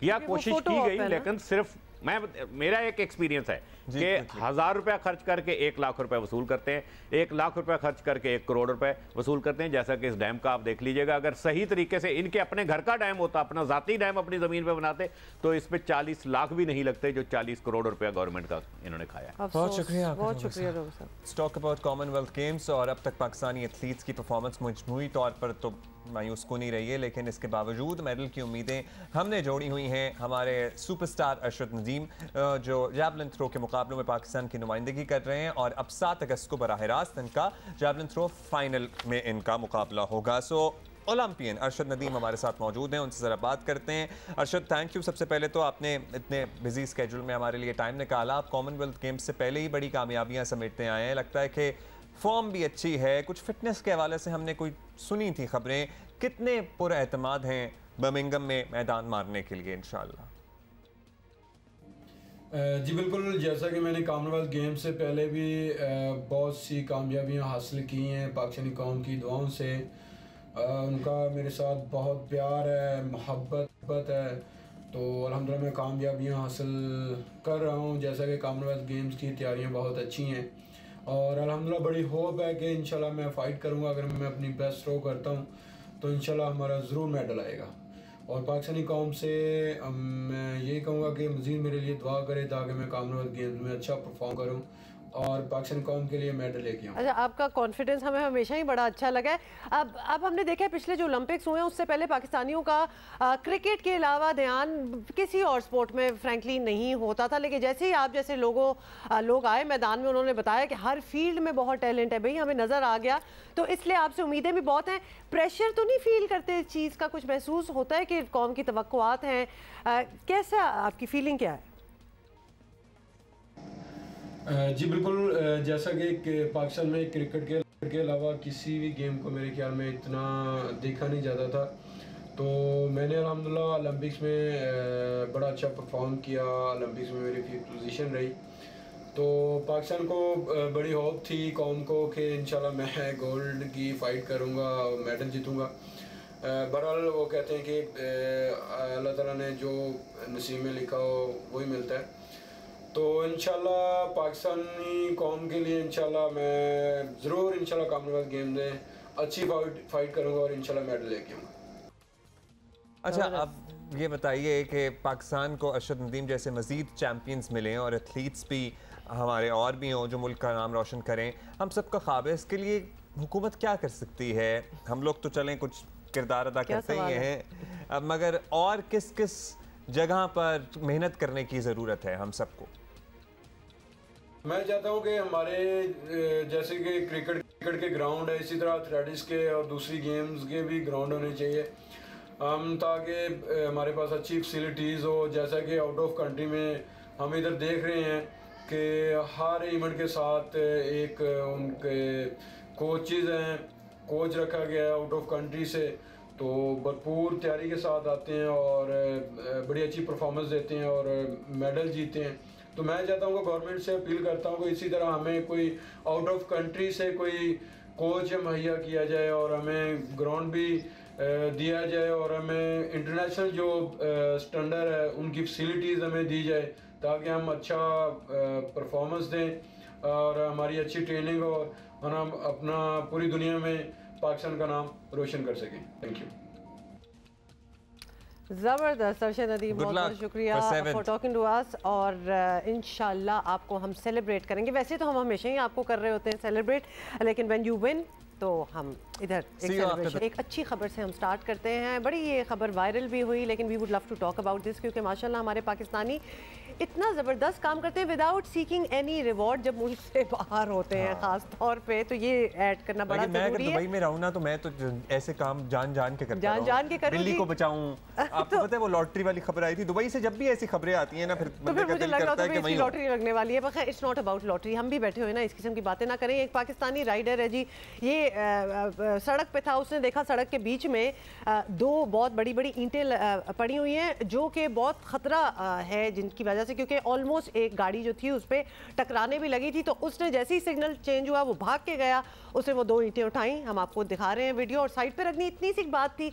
लेकिन वहाँ के क्राउन प्रिंस जो हैं दुबई के, उनको ये बात इतनी अच्छी लगी कि उन्होंने इसकी तलाश करना शुरू कर दिया। आपको पता है पूरा शहर ही सीसीटीवी पे, बिल्कुल उन्होंने कहा कि भाई मेरी इससे मुलाकात कराओ, ये कौन है बंदा। उन्होंने ट्वीट कर दिया कि ये बंदा कौन है, इसका पता लगाएं। और पाकिस्तानी शहरी अब्दुल गफूर जो हैं इनका फिर पता लगा लिया गया और उनको फिर बड़ा अप्रिशिएट किया गया कि बड़ा हादसा हो सकता था। उनको फोन किया, उनसे बात की, उसको अप्रिशिएट किया कि तुमने बहुत अच्छा काम किया है, और साथ ये भी कहा कि अभी मैं मुल्क में नहीं हूँ, जब मैं आऊंगा वापस दुबई तो मैं तुमसे मुलाकात करूंगा। How about that? बिल्कुल बिल्कुल बिल्कुल। और फिर इनकी टीम ने भी इन्हें नवाजा, एज इन जिनके ये एम्प्लॉय हैं वहाँ पे, ये इनको अपने बेटे के साथ छुट्टियाँ गुजारने के लिए भेजा गया और वो सारा सिलसिला भी शुरू किया गया है। सो आई एम श्योर कि इनका ख्याल रखा जाएगा। सिंपल सी बात है कि you know when you are not even seeking any reward, when you don't even know कि कोई आपकी वीडियो बना रहा होगा, मतलब ये तो आप अपने लिए काम कर रहे हैं। कि इनके लिए यही बड़ी खुशी की बात थी कि क्राउन प्रिंस ने मुझे कॉल किया है कि मेरे जैसे यू नो कोई आम ही अपने आप को लोग ऐसे मानते हैं, हालांकि बड़ी अजीम काम है जो इन्होंने वैसे किया है। और वली अहद की फ़ोन कॉल आई है और मुलाकात भी होगी। बट एनीवे इस वीडियो को और इनको बहुत अप्रिसिएशन मिली है ऑल ओवर, मतलब दुबई में भी ऑफ कोर्स, वहाँ तो वायरल हुई है वीडियो, लेकिन पाकिस्तान में हम बड़े अच्छे दिल के लोग हैं वैसे, बता रहा हूं मैं आपको। इंट्रिंसिकली हम बड़े अच्छे हैं, बस इंट्रिंसिकली अच्छे हैं। तो अब्दुल्ला से हमने एक रिक्वेस्ट की है कि अब्दुल्ला इस किस्म की आप जब नेकी करें ना तो कोने में कोई कैमरा मैन है ना उसको भी साइड पे खड़ा कर दें ताकि वीडियो बननी चाहिए दुबई में। हाँ ये point to be noted, is important सारी सूरत हाल में। अच्छा जी, अभी आगे बढ़ेंगे और हम अच्छे लोग हैं, बस हम कुछ चीज़ें जो अपनी चेंज कर लें। जैसा कि इससे पहले हम सूरत हाल का जिक्र कर रहे थे कराची, और वो जो डैम बना 40 करोड़ से जिसमें दीवार खोखली थी। सो हम जरा अच्छे लोग हैं, हम करप्शन छोड़ दें और हम तड़ियाँ लगाना छोड़ दें और हम बदले लेना छोड़ दें। हम अंदर अपने खुन्नस रखना और अंदर बोझ रखना और कीना रखना छोड़ दें। ना कि मुझे आने तो दो, जरा मैं बताऊंगा क्या करना है। क्योंकि मतलब all power belongs to Allah. इंसान क्या समझता है कि वो पावर में आएगा फिर वही हरकतें शुरू कर देगा, और यही हुआ है पंजाब में कि जैसे ही पाकिस्तान तहरीक इंसाफ बरसर इख्तिदार आई है बदले लेने का। और परवेज़ इलाही साहब का ऑन रिकॉर्ड है इंटरव्यू, जब वो नो कॉन्फिडेंस के दोनों में वो इंटरव्यू देते थे, वो कहते थे कि इनको बदले लेने का बहुत शौक है। हाँ। और अब वज़ीर आला पंजाब हैं वो, और ख़ुद उनकी वजारत आला में, ऑल्दो हुकूमत हम उनकी नहीं कहेंगे कि है, पीटीआई की हुकूमत में और उनकी वजारत आला में वही बदले लेने का सिलसिला शुरू हो चुका है। आपने ये बड़ी डीप बात कर दी है कि हुकूमत उनकी नहीं है, बिकॉज वो लिटरली एक सीट है बस। हाँ। और उसके अलावा कोई मतलब there is no power around it, because clearly he is not calling the shots here. हाँ, और तकरीरों तबादलों का पंजाब हुकूमत में सिलसिला शुरू हो चुका है। नज़ीर चौहान की गिरफ्तारी का मामला भी सबने देखा। CCPO लाहौर को पहले ही हटा दिया गया था। पंजाब हुकूमत ने 7 मजीद आला पुलिस अफसरान के तबादले कर दिए हैं। अमूमन जो वज़ीर आला आता है वो अपनी मनपसंद टीम लाता है, लेकिन आजकल जो कुछ भी हो रहा है पंजाब में वो गैर मामूली है, क्योंकि अब तक जिन अफसरान को हटाया गया है वो सब पहले ही तहरीक इंसाफ के निशाने पर थे। वो लिस्ट जो बनाई गई थी ना, लगता यही है कि इमरान खान की वो डायरी अब खुल गई है जिसमें वो नाम लिखते हैं लोगों के बदले लेने के लिए। सुने क्या कहते थे इस बारे में। मैं इंतजामिया को, पुलिस को, मैं आज को आपको एक पैगाम दे रहा हूं कि हम एक एक का नाम नोट कर रहे हैं, एक एक का। जो आप हरकतें कर रहे हैं डायरी में आपका नाम लिखा जा रहा है, और आपके खिलाफ अब देर नहीं, 7 दिन रह गए हैं। अभी भी अपना उल्लू सीधा कर लो। सिर्फ 7 दिन है, अगले पीर को आपका एहतसाब शुरू हो जाएगा। अच्छा, खान साहब तो ऑब्वियसली खान साहब हैं, कुछ भी कह सकते हैं और काफ़ी खुल के कहते हैं, लेकिन सिर्फ वो ही नहीं है, सिर्फ खान साहब ही नहीं, उनके चीफ ऑफ स्टाफ जो हैं, chief of staff Shahbaz Gill ने भी कुछ दिनों पहले खुली धमकी दी थी कि आईजी पंजाब और चीफ सेक्रेटरी के खिलाफ कार्रवाई की जाएगी। ऑलरेडी उन्होंने बता दिया था। पंजाब के आईजी जो कि बुज़दिल तरीन ऑफिसर हैं, मैं अपनी पार्टी से ये गुजारिश करने जा रहा हूँ कि जिस दिन हमारी हुकूमत आए, असम्बली के अंदर एक रेजोल्यूशन पास हो। ये दोनों चीफ सेक्रेटरी बुज़दिल हैं, वो इस ओहदे के लायक नहीं हैं, तो मैं गुजारिश करूँगा अपनी पार्टी से कि इनके खिलाफ जब हमारी हुकूमत आई, इंशाल्लाह शहबाज गिल खड़ा होगा इन पे आर्टिकल 6 लगवाने के लिए। और ऐसा ही हुआ। वो नहीं, हम बचपन में लड़ते थे कि तुम बुज़दिल हो लेकिन मैं अपने अब्बू को बताऊंगा, अब्बू इसको मारे आके। बिल्कुल वही साउंड कर रहे थे, sorry no offence, but anyway. अच्छा जी, और ऐसा ही हुआ, काफली की हुकूमत आते ही पहले उन अफसरान के को ओहदों से हटाया गया और शहबाज गिल को गिरफ्तार करने वाले DPO Muzaffargarh bye the way captain Tariq जो हैं उनको भी तब्दील कर दिया गया। मतलब सारे एयर मार्क जिसको कहते हैं ना, वो हुए थे। और इमरान खान के साबिक साथी और अब नून लीग के रहनुमा नज़ीर चौहान को ज़िमनी इलेक्शन की इंतखाबी मुहिम के दौरान PTI दफ्तर पर हमले के इल्ज़ाम में गिरफ्तार कर लिया गया। तो ये भी हो गया। और इसके अलावा मई में लॉन्ग मार्च को रोकने के लिए इंतजामिया ने जो कार्रवाई की, उस पर भी एक तहकीकाती कमीशन जो है वो बना दी गई है। वो लोग अपनी ड्यूटी कर रहे थे, उन्हें जो वक्त पे सरकार है या हुकूमत है जो ऑर्डर्स दोगी वो वही करेंगे ना। आप भी मतलब ये ऑर्डर कर रहे हैं नज़ीर चौहान की गिरफ्तारी के, तो आपको किसी ने मना कर दिया नहीं किया ना, इन लोगों की ड्यूटी है। अब आप लोग जो भी इंतकामी कार्रवाइयां करेंगे, ये अफसरान परफॉर्म करेंगे ना। तो जब कोई और बरसर इख्तिदार था, कोई और पार्टी हुकूमत में थी, तो जो वो ऑर्डर दे रहे थे वो लोग कर रहे थे। अफसरान से क्या बुग़्ज़ है आपको? जस्ट पॉइंट आउट कि पिछले 2-3 महीने से ये पंजाब में everything is at a stand still, कि भाई कोई तो आए, कोई टिके, कोई काम हो। और आपसे जो उम्मीदें, ऑब्वियसली लोगों ने आपको वोट दिए, लेकिन आप भी आके पहले अपने बदले ले लें। ब्यूरोक्रेसी को इस तरह से आप दुश्मन बनाएंगे, अफसरान से इस तरह से बदले निकालेंगे, तो आपको लगता है कि आप सूबे का निजाम चला लेंगे? इस तरह तो सूबे के निजाम नहीं चलते। सूबा तो स्टैंड स्टिल बैठा हुआ है, वहां कोई काम नहीं हो रहा, आपको पता है। लाहौर रईस अंसारी साहब हमारे साथ मौजूद हैं। रईस साहब, मतलब परवेज इलाही साहब के ऑन रिकॉर्ड बयानात हैं कि इनको बदले लेने का शौक है। आपको पता ही है, वोट ऑफ नो कॉन्फिडेंस के दिनों में जो इंटरव्यू देते फिर रहे थे लोगों को, उसमें कहा था इन्होंने बहुत सारी बातें की थी कि डायपर बदल दे जाते हैं और सब कुछ होता है। और ये भी कहा था कि एक तो इन्हें बदले लेने का बहुत शौक है। अब वो खुद वजीर आला हैं और वही बदले लिए जा रहे हैं सबसे। जी बिल्कुल, आपने ठीक बात कही। पहले मैं आपको थोड़ा सा परवेज़ इलाही साहब का बताता चलूँ कि आपको याद होगा कि पंजाब असम्बली में एक कानून पास हुआ था, और कानून ये पास किया गया था कि जो अफसर जिसको पंजाब असम्बली में तलब किया जाएगा, किसी स्टैंडिंग कमेटी में तलब किया जाएगा, अगर वो नहीं आएगा तो उसके ख़िलाफ़ समरी ट्रायल होगा, उसको 3 माह तक सज़ा दी जा सकती है। और परवेज़ इलाही साहब ने उस वक्त वो फिर वापस हुआ और फिर वो अप्रूव कर दिया गया। ये पहली बार ज़िंदगी में देखा कि किसी असम्बली के पास समरी ट्रायल हो। समरी ट्रायल तो असम्बली नहीं कर सकती, वो तो कोर्ट का इख्तियार है, किसको 3 माह की सज़ा देनी है, किसको 6 माह की सज़ा देनी है। तो ये पहली बार ऐसा हुआ। और सिर्फ वो क्या हुआ, इसके अफसरान से बदला लेना, अगर कोई उनकी बात ना माने। तो जो आप ये जो इसमें देख रहे हैं, तो ये परवेज़ इलाही साहब ने जो आपने बताया कि वो बदला जो है वो कहते हैं मैं ज़रूर लेता हूँ, तो वो वाकई लेते हैं। और उसकी चीज़ें देख लेंगे, जिस तरह तबादले शुरू हुए और जिस तरह अब ये नज़ीर चौहान को अरेस्ट किया गया। हालांकि नज़ीर चौहान को जब अरेस्ट किया गया तो उसको एक पुराना मुकदमा था, लेकिन उस पर एक नया मुकदमा दर्ज किया गया और उसको कहा गया कि उसने पुलिस पर फायरिंग की है। तो इस किस्म की जो चीज़ें हैं वो बड़ा नुकसानदेह हो रही हैं। लेकिन ये एक ही गवर्नमेंट नहीं है। जब पीछे नून लीग की गवर्नमेंट आई थी, उन्होंने भी CCPO चेंज किया, अफसरान चेंज किए। जब ये आए हैं, इन्होंने भी CCPO चेंज किया। जो पुराने IG थे वो खुद ही कहकर चले गए, क्योंकि उन्हें पता था कि जब ये लोग आएंगे तो इन्हें इस तरह भेजा जाएगा कि फिर उनकी बस क्या वो एक अफसर हैं, और जो ऑफिसर को इस तरह अगर तज़ीक करके भेजा जाए तो उसके आगे काम करने के लिए उसके बाद गुंजाइश नहीं रहती। तो इसलिए अफसरान जो हैं ये जो तब्दील करने का सिलसिला है, ये कोई भी गवर्नमेंट आए ये उनको तब्दील करती है। और आपको बताता चलूँ उसका नुकसान इतना ज़्यादा है कि स्पेशली पुलिस को क्राइम कंट्रोल में नहीं आ रहा। आप देखें पिछला एक वाक़या हुआ है जो खातून को जिस तरह बैठ के डाकू साथ ले गए 45 मिनट्स तक कोई पकड़ा नहीं गया ना सही सब अब तक उस केस में, कोई इंटरेस्ट ही नहीं है।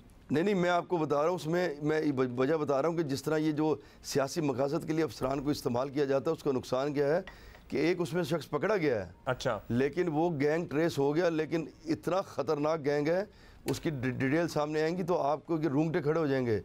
तो मेरे कहने का सिर्फ ये मकसद है कि भाई जब से वो वारदातें कर रहे हैं वो पकड़े क्यों नहीं गए?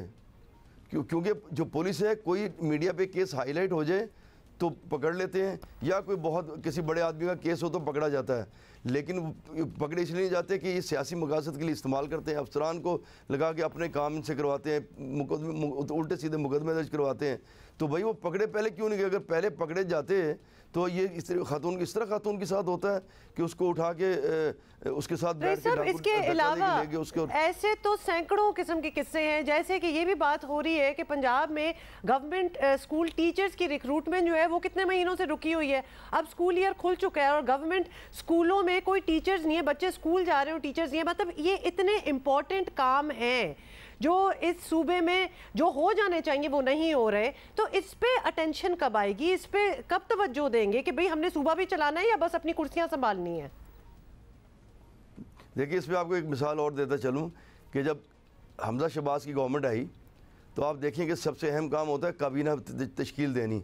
3 माह तक 7 वजीर बनाए, 8वां बना नहीं सके, वो 2 को पोर्टफोलियो दिए, बाकी को पोर्टफोलियो नहीं दे सके, क्योंकि वो जो इतने दर्जन भर पार्टियां उनके साथ चल रही थी उन्होंने काम नहीं करने दिया।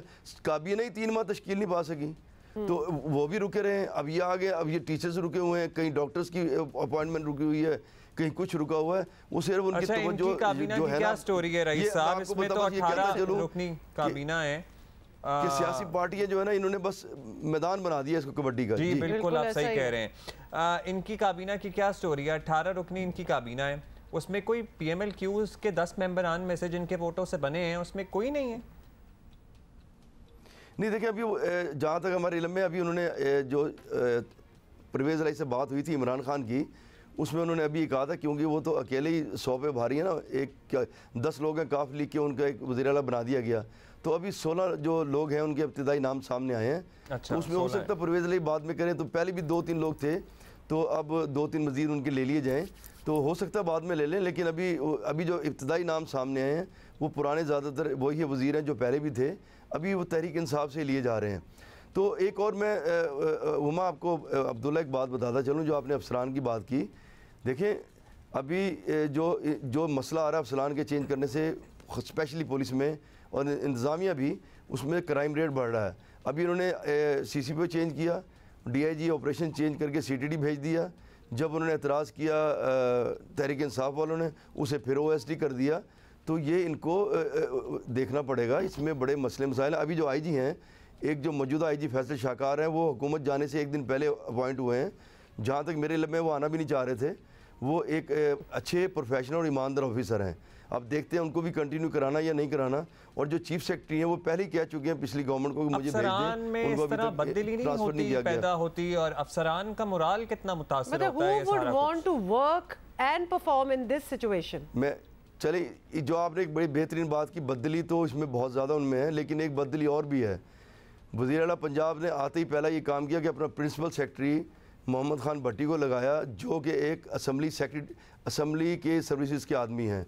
वो ग्रेड 7 में क्लर्क भर्ती हुए थे और ग्रेड 22 में इस तेज़ी से पहुँचेंगे। CSP ऑफिसर जो CSS करते हैं वो भी नहीं पहुँचते इस तेज़ी से। जी बिल्कुल। वो ग्रेड 22 में है और उनको सर्विसेज लगाया गया। इतनी रिजेंटमेंट है ब्यूरोक्रेसी पुलिस में कि ये कभी ऐसा नहीं हुआ कि एक असम्बली सर्विसेज के आदमी को उठा के ना प्रिंसिपल सेक्रेटरी लगा दिया जाए। एक ये बदली, और उसमें जो तबादले होते हैं उनमें वो आजकल मैं कल एक जगह गया था, मैंने ऐसे देखा कि वो हाथ पे हाथ रख के बैठे हुए हैं आला पुलिस अफसरान।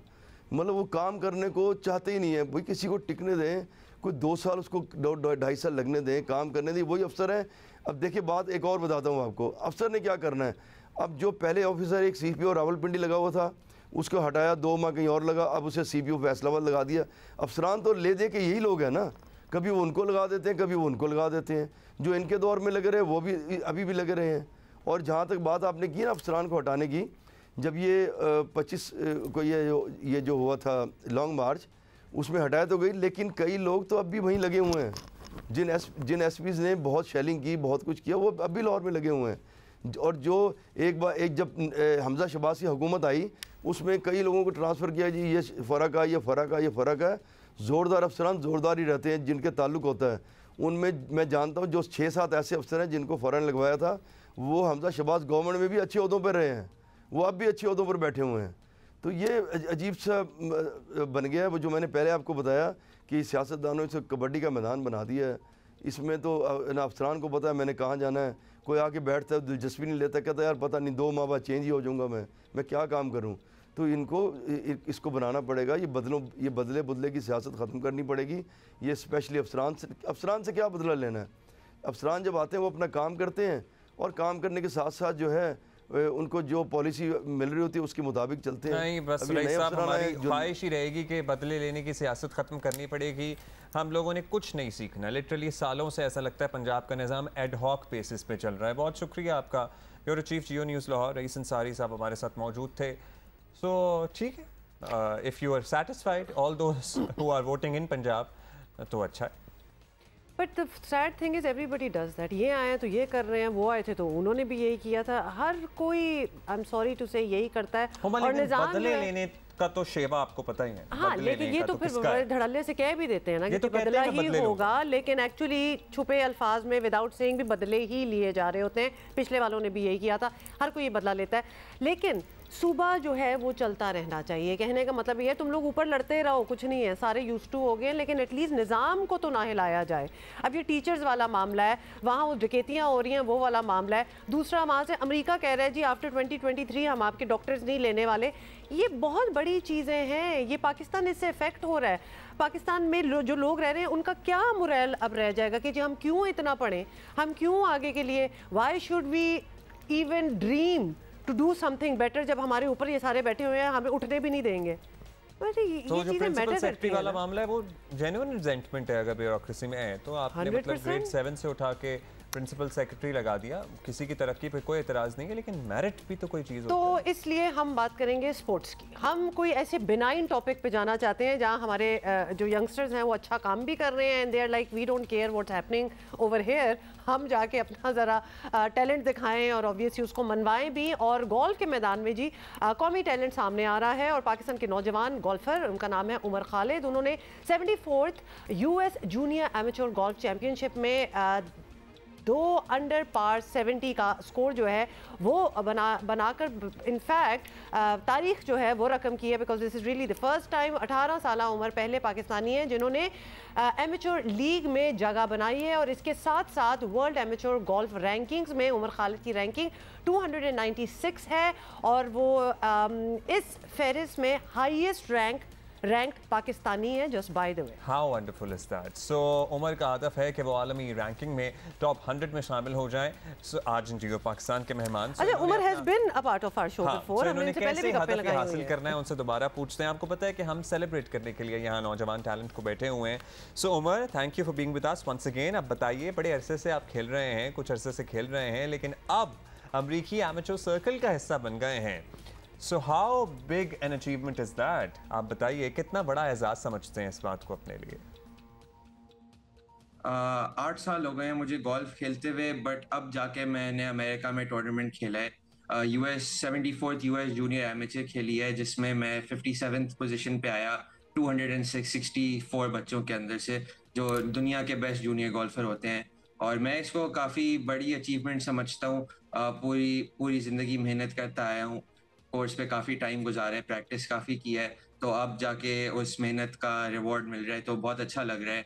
और अमेरिका का जो एमेच्योर सर्कल है गोल्फ का, वो पाकिस्तान से बहुत फ़र्क है इस लिहाज में कि पाकिस्तान में इतना कंपटीशन नहीं है, इतने अच्छे जूनियर प्लेयर नहीं है। एमेच्योर प्लेयर हैं अच्छे, लेकिन इतना बड़ा फील्ड नहीं होता जितना वहाँ पे था। सारे वहाँ पे टॉप क्लास गोल्फर थे और वो जो गोल्फ कोर्स था वो बहुत टफ गोल्फ कोर्स था, तो अच्छा वहाँ पे खेल के बड़ा अच्छा एहसास हो रहा है।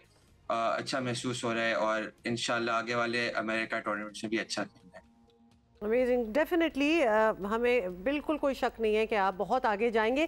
लेकिन आई एम सॉरी, लेकिन मैं एक वो सही पाकिस्तानी बड़ों वाला सवाल होता है ना, वो पूछने लगी हूँ कि इतना आपका टाइम इसमें लग रहा है। ऑब्वियसली इट्स टफ, इस खेल में इतना आगे जाना, इतना टाइम जो है वो आपको देना पड़ता है इसकी प्रैक्टिस के लिए। तो पढ़ाई कैसे करते हैं बेटा? पढ़ाई साथ साथ चल रही है, मुश्किल नहीं होता दोनों को मैनेज करना? मुश्किल तो बहुत होता है। अभी मैं ए लेवल्स के सेकेंड ईयर स्टार्ट किया है मैंने, और पढ़ाई और गोल्फ को बैलेंस करना बहुत मुश्किल होता है। बट प्रोफेशनल बनने के लिए आपको एक वर्क लाइफ बैलेंस अच्छा चाहिए होता है। तो मेरी कोशिश यही रहती है कि इक्वल टाइम गोल्फ को दूं और इक्वल टाइम पढ़ाई को दूं, ताकि दोनों अच्छा बैलेंस होंगे, गोल्फ भी अच्छी होती रहे, साथ में पढ़ाई भी अच्छी चलती है। अच्छा सर, आपकी तो हमने बात की है, लेकिन बाकियों की भी बात करेंगे उमर आपसे, बिकॉज आप लोगों के लिए, बच्चों के लिए पर्टिकुलरली इंस्पिरेशन है। बड़ी कम उम्र से खेल रहे हैं, क्योंकि आपके घर में एक माहौल था, शौक था। सो सबको ऐसा चांस नहीं मिलता है, ना ही लोगों को इतना, पर्टिकुलरली नौजवानों को पता है। पाकिस्तान में गोल्फ के फ़रोग के लिए क्या कुछ हो सकता है? पाकिस्तान में गोल्फ इतना बड़ा स्पोर्ट नहीं है जितनी बाकी दुनिया में है। मतलब जैसे आप अमेरिका की मिसाल ले लें तो वहाँ पे हर 5 मिनट बाद आपको गोल्फ कोर्स नज़र आ जाएगा। वहाँ पे प्रैक्टिस की अलग जगहें होती हैं। हर किस्म के लोगों के लिए, बिगिनर, प्रो, अच्छे प्लेयरों के लिए अलग अलग प्रैक्टिस फैसिलिटीज़ होती हैं। पाकिस्तान में इतने गोल्फ कोर्स नहीं है। मतलब जैसे कराची में 5 गोल्फ कोर्स हैं, 4-5 गोल्फ कोर्स हैं, सारे वहीं पे खेलते हैं। यहाँ पे अपॉर्चुनिटीज़ कम है, बिकॉज आपको प्रॉपर गोल्फ खेलने के लिए मेंबरशिप चाहिए होती है और बहुत एक्सपेंसिव स्पोर्ट है। मतलब हर क्लास के लोग खेल नहीं सकते। बट आहिस्ता आहिस्ता अवेयरनेस बढ़ रही है यहाँ पे पाकिस्तान में गोल्फ की, और काफ़ी प्रोग्राम हो रहे हैं जिसमें काफ़ी सारे ब्रॉड स्पेक्ट्रम ऑफ लोगों को गोल्फ इंट्रोड्यूस की जा रही है। एब्सोल्युटली, बिल्कुल कंपैरिजन तो खैर किया जा ही नहीं सकता, अपॉर्चुनिटीज़ वहाँ ज़्यादा हैं। Umar, best of luck, thank you for being with us, और यकीन है हमें this one is going to the top. अच्छा जी, सिंध से एक और ख़बर आपको बताते हैं। और सिंध में डायरिया और हैज़ा के केसेस बेकाबू हो गए हैं, और 5000 से ज़ायद बच्चे जो हैं वो डायरिया और हैज़ा का शिकार होकर सूबे के अस्पतालों में रिपोर्ट किए गए हैं। बल्कि इससे भी ज़्यादा केसेस अब तो बढ़ गए हैं। आपको पता है, महकमा सेहत सिंध के अदाद शुमार के मुताबिक 5 माह से सूबे में 5 लाख से ज़ायद बच्चे जो हैं वो डायरिया और हैज़ा में मुब्तला हुए हैं। और हालिया बारिशों ने तो सिचुएशन और भी बुरी कर दी है। गंदगी की वजह से आपको पता ही है क्या सूरत हाल है। मक्खियों के अंबार हैं। मतलब फल की दुकान पे आप अल्लाह माफ़ करे चले जाए ना, फल नज़र नहीं आता, फल नज़र नहीं आता, इतनी मक्खियाँ होती हैं। कराची में 86,000 से ज़ायद बच्चों में डायरिया की तस्दीक हुई है। दूसरी तरफ सिंध हुकूमत अब तक इस मामले पर बिल्कुल फिक्रमंद नज़र नहीं आ रही है। हालांकि केसेस इतनी बड़ी तादाद में रिपोर्ट हो रहे हैं। तिब्बी सहूलियात सर्टनली आपको पता ही है क्या सूरत हाल है। बुशरा जमील खान अस्पताल से इनका ताल्लुक है, स्पेशलिस्ट हैं, हमारे साथ मौजूद हैं, उनसे जानते हैं। बहुत शुक्रिया डॉक्टर साहब। सिंध भर से डायरिया और हैज़े के मरीजों की तादाद बढ़ने की इत्तलात मिल रही है। तादाद सैकड़ों से हज़ारों में लिटरली पहुँच गई है। सो क्या वजूहात हैं इस गैर मामूली इजाफे की? बारिशें ही? हर साल डायरियल डिजीज़ के केसेस बढ़ते हैं मौसमी असरात की वजह से। गर्मी के मौसम में उमूमन खाना अगर पका के स्टोर कर लिया जाए तो उसमें जरासीम की अफजाइश होती है, और इसके अलावा गंदे पानी की फराहमी, इवन टैप वाटर के अंदर जरासीम का मौजूद होना, इसकी वजह से दस्तों की बीमारियां फैलती हैं और एक से ज़्यादा जरासीम इसके लिए रिस्पॉन्सिबल हैं। और उमूमन गंदे पानी से और गंदे पानी की मिलावट अगर खाने के अंदर शामिल हो जाए, उसकी वजह से डायरियल डिजीज़ फैलते हैं।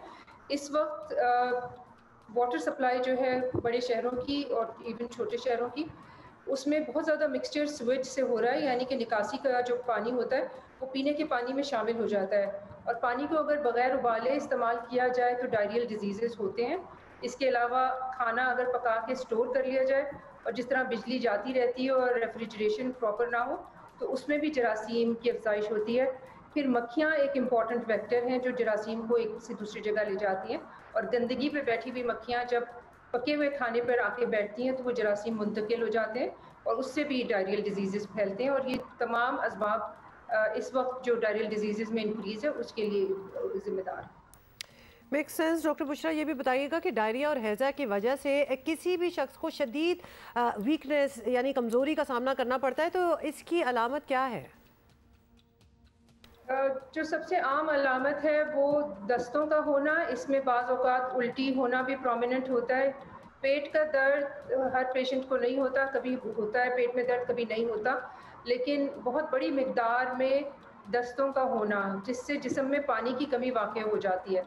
सो इससे बचने का या इसका तदारुक करने के लिए जो सबसे इम्पॉर्टेंट चीज़ है वो ये कि जिस्म में जो पानी जो लूज़ कर रहा है जिस्म, जो पानी खारिज हो रहा है जिस्म से, उसको रिप्लेस किया जाए।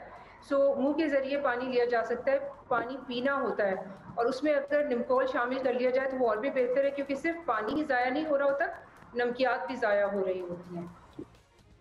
अच्छा डॉक्टर साहब ये बताइएगा कि अगर किसी को डायरिया या हैज़े की अलामात महसूस हो रही हैं तो फौरी तौर पर क्या करना चाहिए? इलाज तो सर्टनली है ही, लेकिन आजकल अस्पतालों में भी जाना आपको पता है महफूज है या नहीं है। कोरोना दूसरी तरफ फैला हुआ था, फिर लोग बेहतर यही समझते हैं कि घर पे ही ज़रा ठीक हो जाएं।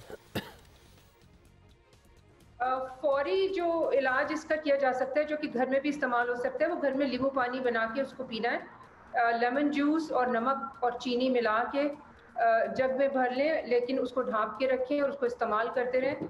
जितना हो सके पिए, जितनी दफ़ा दस्त हो उतनी मरतबा 1 से 2 ग्लास भर के पी लें। इससे कुछ ना कुछ बचाव हो सकता है, लेकिन अगर पानी पीना पॉसिबल ना हो तो फिर अस्पताल जाना ज़रूरी होता है, क्योंकि बहुत ज़्यादा फ्लूइड लॉसेस से गुर्दे फेल भी हो सकते हैं। अस्पताल में जाना इतना ख़तरनाक नहीं है, क्योंकि कोविड का मर्ज़ ख़ासतौर पे उन लोगों के लिए जिनकी वैक्सीनेशन हुई भी हो शदीद नहीं होता। तो अपनी वैक्सीनेशन को अप टू डेट रखें, और अगर अस्पताल जाने की ज़रूरत हो तो सिर्फ खौफ की बिना पे घर ना बैठे रहें, क्योंकि नुकसान भी हो सकता है। बहुत बहुत शुक्रिया डॉक्टर बुशरा जमील, और ये आपने बड़ी अच्छी बात एंड में की, क्योंकि वैक्सीनेशन के बड़े फ़ायदे हैं। तो इसीलिए हम लोगों को ये भी कह रहे थे कि वैक्सीनेट अपने आप को, ऑल्दो कह तो किसी और वजह से रहे थे, कोविड की वजह से वैक्सीनेट कराएं, लेकिन उसके फिर बहुत ज़्यादा और फ़ायदे निकल आ जाते हैं। अच्छा आपको पता है कि कराची में तो कोरोना फिर भी थोड़ा सा अंडर कंट्रोल आया, लाहौर में पॉजिटिविटी रेट जो है वो काफ़ी बढ़ गई है। सो 9% कल परसों तक रिपोर्ट हो रही थी। सो लाहौर वालों ज़रा मोहतात हो जाएं। ये शहर बाय शहर आपको पता है यूजुअली टारगेट करता है। एबटाबाद में भी बाय द वे बहुत बुरा हाल है, वहाँ तो 21 तक बात पहुँच गई थी। सो कराची में हमारी ईद पे हमने सारी कसर पूरी कर दी थी, 37 तक मामला पहुंचा हुआ था। सो 37% की हम बात कर रहे हैं। खैर अभी आप जो है ना अपनी सीट बेल्ट बांध लें, ठीक है, क्योंकि हमने आपको बताना ये कि शायकीन क्रिकेट ज़रा एक्साइट हो जाएं। वैसे तो ज़िंदगी में हमारी एक्साइटमेंट कम है, धचके ज़्यादा लगते हैं, बिजली का बिल आ जाए, बच्चों की फीस आ जाए, दूध वाले का पता बिल आ जाए, इतनी मुश्किलों से अच्छी खबर आई है। हमारी एक्साइटमेंट कम हो गई है ज़िंदगी में, पेट्रोल भरवाने तक पे हमें मैं बता देती हूँ अब्दुल्ला, मतलब सारी बुरी बातें पहले बता दो जी। 28 अगस्त को होने जा रहा है दुनिया क्रिकेट के रिवायती हरीफ पाकिस्तान और इंडिया के दरमियान कांटे का मुकाबला, और ये होगा जी यूएई में, दुबई में होगा। और एशिया कप 27 अगस्त से 11 सितंबर तक श्रीलंका की मेज़बानी में यूएई में खेला जा रहा है, और उसके तहत ये मैच होगा। और आखिरी बार आपको याद दिला दें, दोनों टीमें T20 वर्ल्ड कप में आमने सामने आई थी, जिसमें कौमी क्रिकेट टीम ने भारत को 10 विकेटों से शिकस्त दी थी। वो तो कभी यानी हम भूल ही नहीं सकते ना कि वो क्या सीन हुआ था। तो अब दोबारा होने जा रहा है, और this is going to be on the 28th of August, so mark your calendars. जा रहे हैं आप अब्दुल्ला? कहाँ? कहीं नहीं पूछूंगी, मतलब इतनी बड़ी खबर नहीं जाऊंगा सड़क से। आपको पता है, अच्छा अब हम दुबई कभी जाएंगे तो हम ये फिलैंथ्रोपी भी जहन में सोच के जाएंगे, और जहाँ हम 2000 ईंटें रख के उठा लेंगे, जहाँ सेफ सिटी कैमरे, आप मेरे ख्याल है आप ईंट फेंकिएगा और मैं उठाऊंगा, और अब्दुल्ला वो सारा कैप्चर हो जाएगा, और उसके बाद हमें ना वो वहाँ से दुबई से उठा के बाहर फेंक देंगे। ऐसे ना करें। और हम टीवी पे हमने बता भी दिया, नहीं कोई ऐसे प्लान्स नहीं है ना, हम जा रहे हैं, और इसके बाद तो हम वैसे ही नहीं जा सकेंगे, वीज़ा ही नहीं मिलेगा इतनी नेक तमन्नाओं के बाद। लेकिन people are going to enjoy this match. हम भी नेकी करते हैं दुबई जाके, हमें तो कभी किसी ने नहीं रिवॉर्ड किया। तो मेक श्योर ना that the CCTV is on you. हाँ मुझे याद है, मैं गया था, देयर वाज अ रैपर वो रहा था, मैंने उसको डस्टबिन में डाला था। ये कोई कमाल की बात, वहाँ तो इन्हीं बातों पे मिल रहा है रिवॉर्ड। नियत साफ होनी चाहिए अब्दुल्ला। नहीं ये मतलब ये जो जिसने वो ईंटें उठाई थी वो ये नहीं सोच रहा था कि हाँ मैं कैमरे में देखूं, और जी तो नियत साफ होनी चाहिए, इधर नहीं नियतों पर है। एग्जैक्टली, नॉट हियर दो। भाई एक एडवाइस, जिसके पास गाड़ियां हैं ना बेचें, बिल्कुल नहीं बेचें, बिल्कुल ना बेचें, क्योंकि वैसे तो लगता है ना कि इतनी महंगी गाड़ी अब महंगी होती जा रही है, तो बेच तो लोगे क्या? मतलब बिल्कुल ये तो अब जो जिसके पास जो गाड़ी है उस पर समझौता कर ले और ना सोचे कि इसको चेंज करना है। खुश होने की तो बिल्कुल ही बात नहीं है कि हमारी जो गाड़ी हमने इतने में ली थी अब इतनी की हो गई। ये सबके लिए रोने का मकाम है, क्योंकि जो गाड़ी इसके बाद आपने खरीदनी है वो उससे भी ज्यादा महंगी हो गई है जो आपकी मौजूदा गाड़ी है। क्योंकि अब गाड़ियों की कीमतों में इजाफा हजारों में नहीं है, लाखों में है। मतलब कि करोड़ों की गाड़ियां मिल रही हैं अब भाई, मजाक बन गया है। मतलब मजाक है। सिविक जो हाईएस्ट वेरिएंट है 80 लाख, मतलब मजाक है कोई? हाँ, ओपन मार्केट से इस वक्त अगर आप जाके ले लेना खड़ी हो जिसपे फौरन उठानी हो तो करोड़ की भी मिल रही है। कारसाजी जो है वो बिलाशुबा एक बड़ी इंडस्ट्री है, इसलिए मुल्क की मईशत में ऑटो इंडस्ट्री का किरदार भी अहम होता है। और हम इस किरदार पे हम क्या ही बात करें, मतलब रोने का भी एट टाइम्स दिल चाहता है। प्रोडक्शन यूनिट एक बड़ी कारसाज कंपनी ने अपना बंद कर दिया है और जिन सारिफीन ने कार बुक करने के लिए एडवांस पेमेंट कर रखी है वो वापस कर रहे हैं पैसे। मजीद ये कि डॉलर को बुनियाद बनाकर कारसाज कंपनियों ने एक तो हर 2-3 माह में गाड़ियों की मनमानी कीमतें बढ़ाई जा रही हैं और इस बार तो हद ही हुई है। मतलब मुतवस्सित तबका जो है उसके लिए गाड़ी रखना ख्वाब बन गया है। जो 32 लाख की गाड़ी थी वो 40-42 पे पहुंच गई। मतलब पीछे पीछे आप भागे और गाड़ी की कीमत जो है ना वो गाड़ी के साथ ही आगे आगे भाग रही है। जबकि आपको ये भी बता दें कि ये गाड़ियां खरीदने की सकत रखते भी हैं जो तो इतनी भारी भरकम रकम देने के बावजूद उनको ना तो कोई सेफ्टी फीचर मिलता है इसके अंदर, उसके लिए एडिशनल पैसे दो, और ना ही आलमी मयार की गाड़ी मिलती है। मतलब बिल्कुल ही कोई सब स्टैंडर्ड किस्म की चीज़ आपको करोड़ों में मिलेगी और ये सार्फिन के साथ सरासर मजाक है। मजाक क्या, मतलब ये वो मजाक है जिसमें गुस्सा चढ़ जाए। और हुकूमत ने आज तक इन कारसाज कंपनियों के खिलाफ कोई एक्शन नहीं लिया और हुकूमत इस मामले पर जो भी कहती रही है लेकिन वो भी इसमें बराबर के शरीक हैं। इस और बात पता को आप क्या समझ लें। ट्रेजेडी ये कि हमारी सब स्टैंडर्ड गाड़ियां, यही गाड़ियां, ये नहीं कंपनियों की, आप किसी और मुल्क में देख लें उनका स्टैंडर्ड देख लें, हमारी ये सब स्टैंडर्ड गाड़ियां टीन और प्लास्टिक का, सेमी प्लास्टिक का ये डब्बा हमें देते हैं और उसके बाद 40-50 लाख रुपए में। या तो आप मैट ले लें साथ या मडगार्ड ले लें, मतलब ये चीज़ों पे आपसे मजीद पैसे तो दे क्या रहे हो, एक खोखा। उसके बाद बीच में और कोई चीज़ें नहीं है, मतलब एयर बैग्स वगैरह, ये तो बहुत ही कोई हाई क्लास गाड़ी होगी तो कोई एयर बैग लगा होगा और उसके बाद वो काम करता है कि नहीं, अल्लाह ना करे ये किसी को फाइंड आउट करना पड़े। अच्छा, खुदा करके उमा पब्लिक अकाउंट्स कमेटी में ये मामला उठाया तो इंकशाफ हुआ कि गाड़ियों की कंपनियों के पास लोगों के 150 अरब रुपए से जायद पड़े हैं। सेनेटर शिबली फराज ने इल्ज़ाम लगाया कि वजारत सनत पैदावार और गाड़ियों पर ओन को रोकने में मुकम्मल नाकाम है। बिल्कुल नाकाम है। प्लांट मुकम्मल गुंजाइश पर चलाए जाएं तो गाड़ियों की फौरी डिलीवरी हो सकती है और PAC ने इस मामले को देखा है, लेकिन ये हुकूमती फोरम सर्टनली अपना किरदार अदा करने में अभी तक तो बिल्कुल एसच कोई कर नहीं पाया है। रमेश कुमार वनकवानी हमारे साथ हैं और इन्हीं से बात करेंगे। ये बताइएगा कि पाकिस्तान में कारसाज कंपनियां जो हैं, पब्लिक अकाउंट्स कमेटी के मेंबर हैं। Forgot to say that. जी आप ये बताइएगा, पाकिस्तान में जो कारसाज कंपनियां हैं तो हर 2-4 महीने बाद गाड़ियों की कीमतें जो हैं वो बिल्कुल बढ़ा देती हैं, कोई मसला ही नहीं है। और छोटी छोटी गाड़ी भी होती है ना, वो we are not talking about कोई लग्जरी व्हीकल्स, छोटी गाड़ी भी आम आदमी बिल्कुल अफोर्ड नहीं कर सकता। तो आप लोगों ने इस मामले पर उन कंपनियों के नुमाइंदों से बात भी की थी, तो आपको लगता है कि इनके पास ठोस वजूहात हैं या सब नाजायज़ मुनाफाखोरी हो रही है? आपने क्या असेस किया?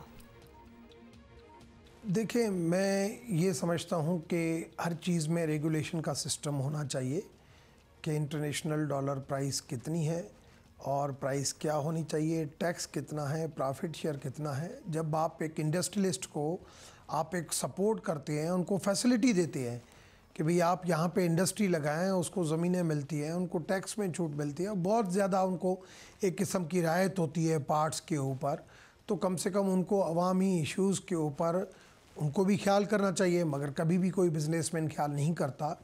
लिहाजा फिर गवर्नमेंट का सिस्टम होना चाहिए, मगर बदकिस्मती से गवर्नमेंट का जो सिस्टम है, जो इन्होंने बनाया हुआ है, ये डी वगैरह, मैं समझता हूँ वही नाकारा इदारे हैं, कहाँ से जो है वो रेगुलेशन होगी। तो मुझे तो फेल्यूर नज़र आता है इस चीज़ में। अच्छा सर, ये बताएं कि कीमतों से मुंसलिक एक और मसला ये कि कार बनाने वाली कंपनियां जब चाहे बुकिंग बंद कर देती हैं, कोई ना कोई बहाना बना के प्रोडक्शन रोक देती हैं, पैसे लेकर डिलीवरी से इनकार किया जाता है, पहले ही साइन करा लेते हैं ना सब कुछ अंडरटेकिंग, इस पर हुकूमत कोई एक्शन नहीं लेती। तो ये सारे को भी तो कोई तहफ़्फ़ुज़ फराहम किया जाए। इस लूट मार में हुकूमत भी फिर सारिफ यही समझेगा ना कि बराबर की शरीक है। बिल्कुल।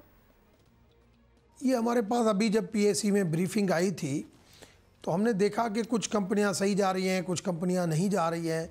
माफिया ज़रूर हर इंडस्ट्री में माफिया है, मैं कहता हूँ चाहे ऑटो इंडस्ट्री हो, चाहे टेक्सटाइल हो, चाहे राइस हो, हर जगह पे उनको पता है कि हमें, कोई कहता है कि हमारे पास लोकल मार्केट है, कोई कहता है कि हमारे पास एक्सपोर्ट का ये है। तो जब तक हमारे पास कोई सिस्टम नहीं होगा, ये ब्लैकमेलिंग, ये प्राइसेस, ये शार्ट कर देना, ये कभी कमोडिटीज़ शार्ट कर देना, कभी गाड़ियाँ शार्ट कर देना, कभी प्राइस को अप कर देना, ये फिर सिस्टम चलता रहेगा।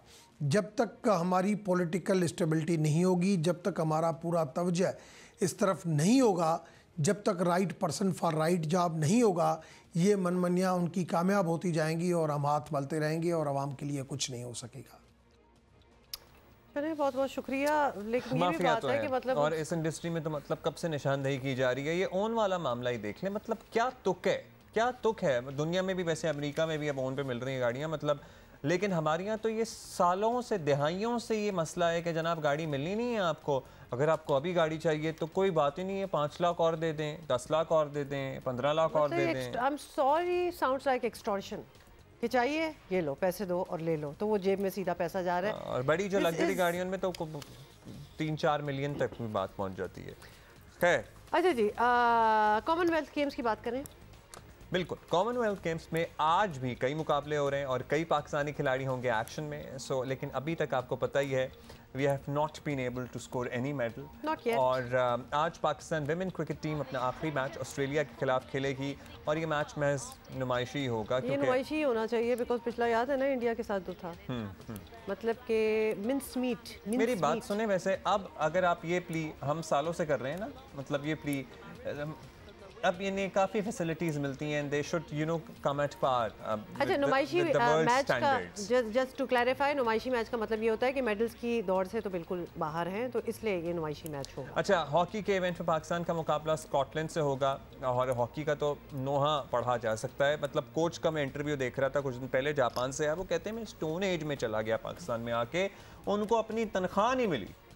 अंदाजा लगाएं आप, वो क्या करेंगे, मतलब क्या है हॉकी का, इतना तो बुरा हाल नहीं होना चाहिए था। आ गए, क्या सोच रहे हैं? जूडो में शाह हुसैन शाह और कैसर खान अपनी किस्मत आजमाएंगे। बॉक्सिंग में इलियास हुसैन है, इंग्लैंड के बॉक्सर से मुकाबला करेंगे। स्विमिंग पे जहां आरा का मुकाबला होगा और 400 मीटर फ्री स्टाइल में हिस्सा लेंगी। बैडमिंटन में खवातीन के 2 सिंगल्स, 1 डबल्स में गजाला सिद्दीक माहू शहजाद का, जबकि मर्दों के सिंगल्स में इरफान भट्टी का मुकाबला होगा। स्क्वॉश भी खेली जा रही है और वेट लिफ्टिंग, बहुत कुछ हो रहा है। Best of luck to everybody और जीते, मतलब कहीं टॉप पे आए, एटलीस्ट अपना बेस्ट जरूर परफॉर्म करें। We're gonna see you tomorrow, inshallah. Bye.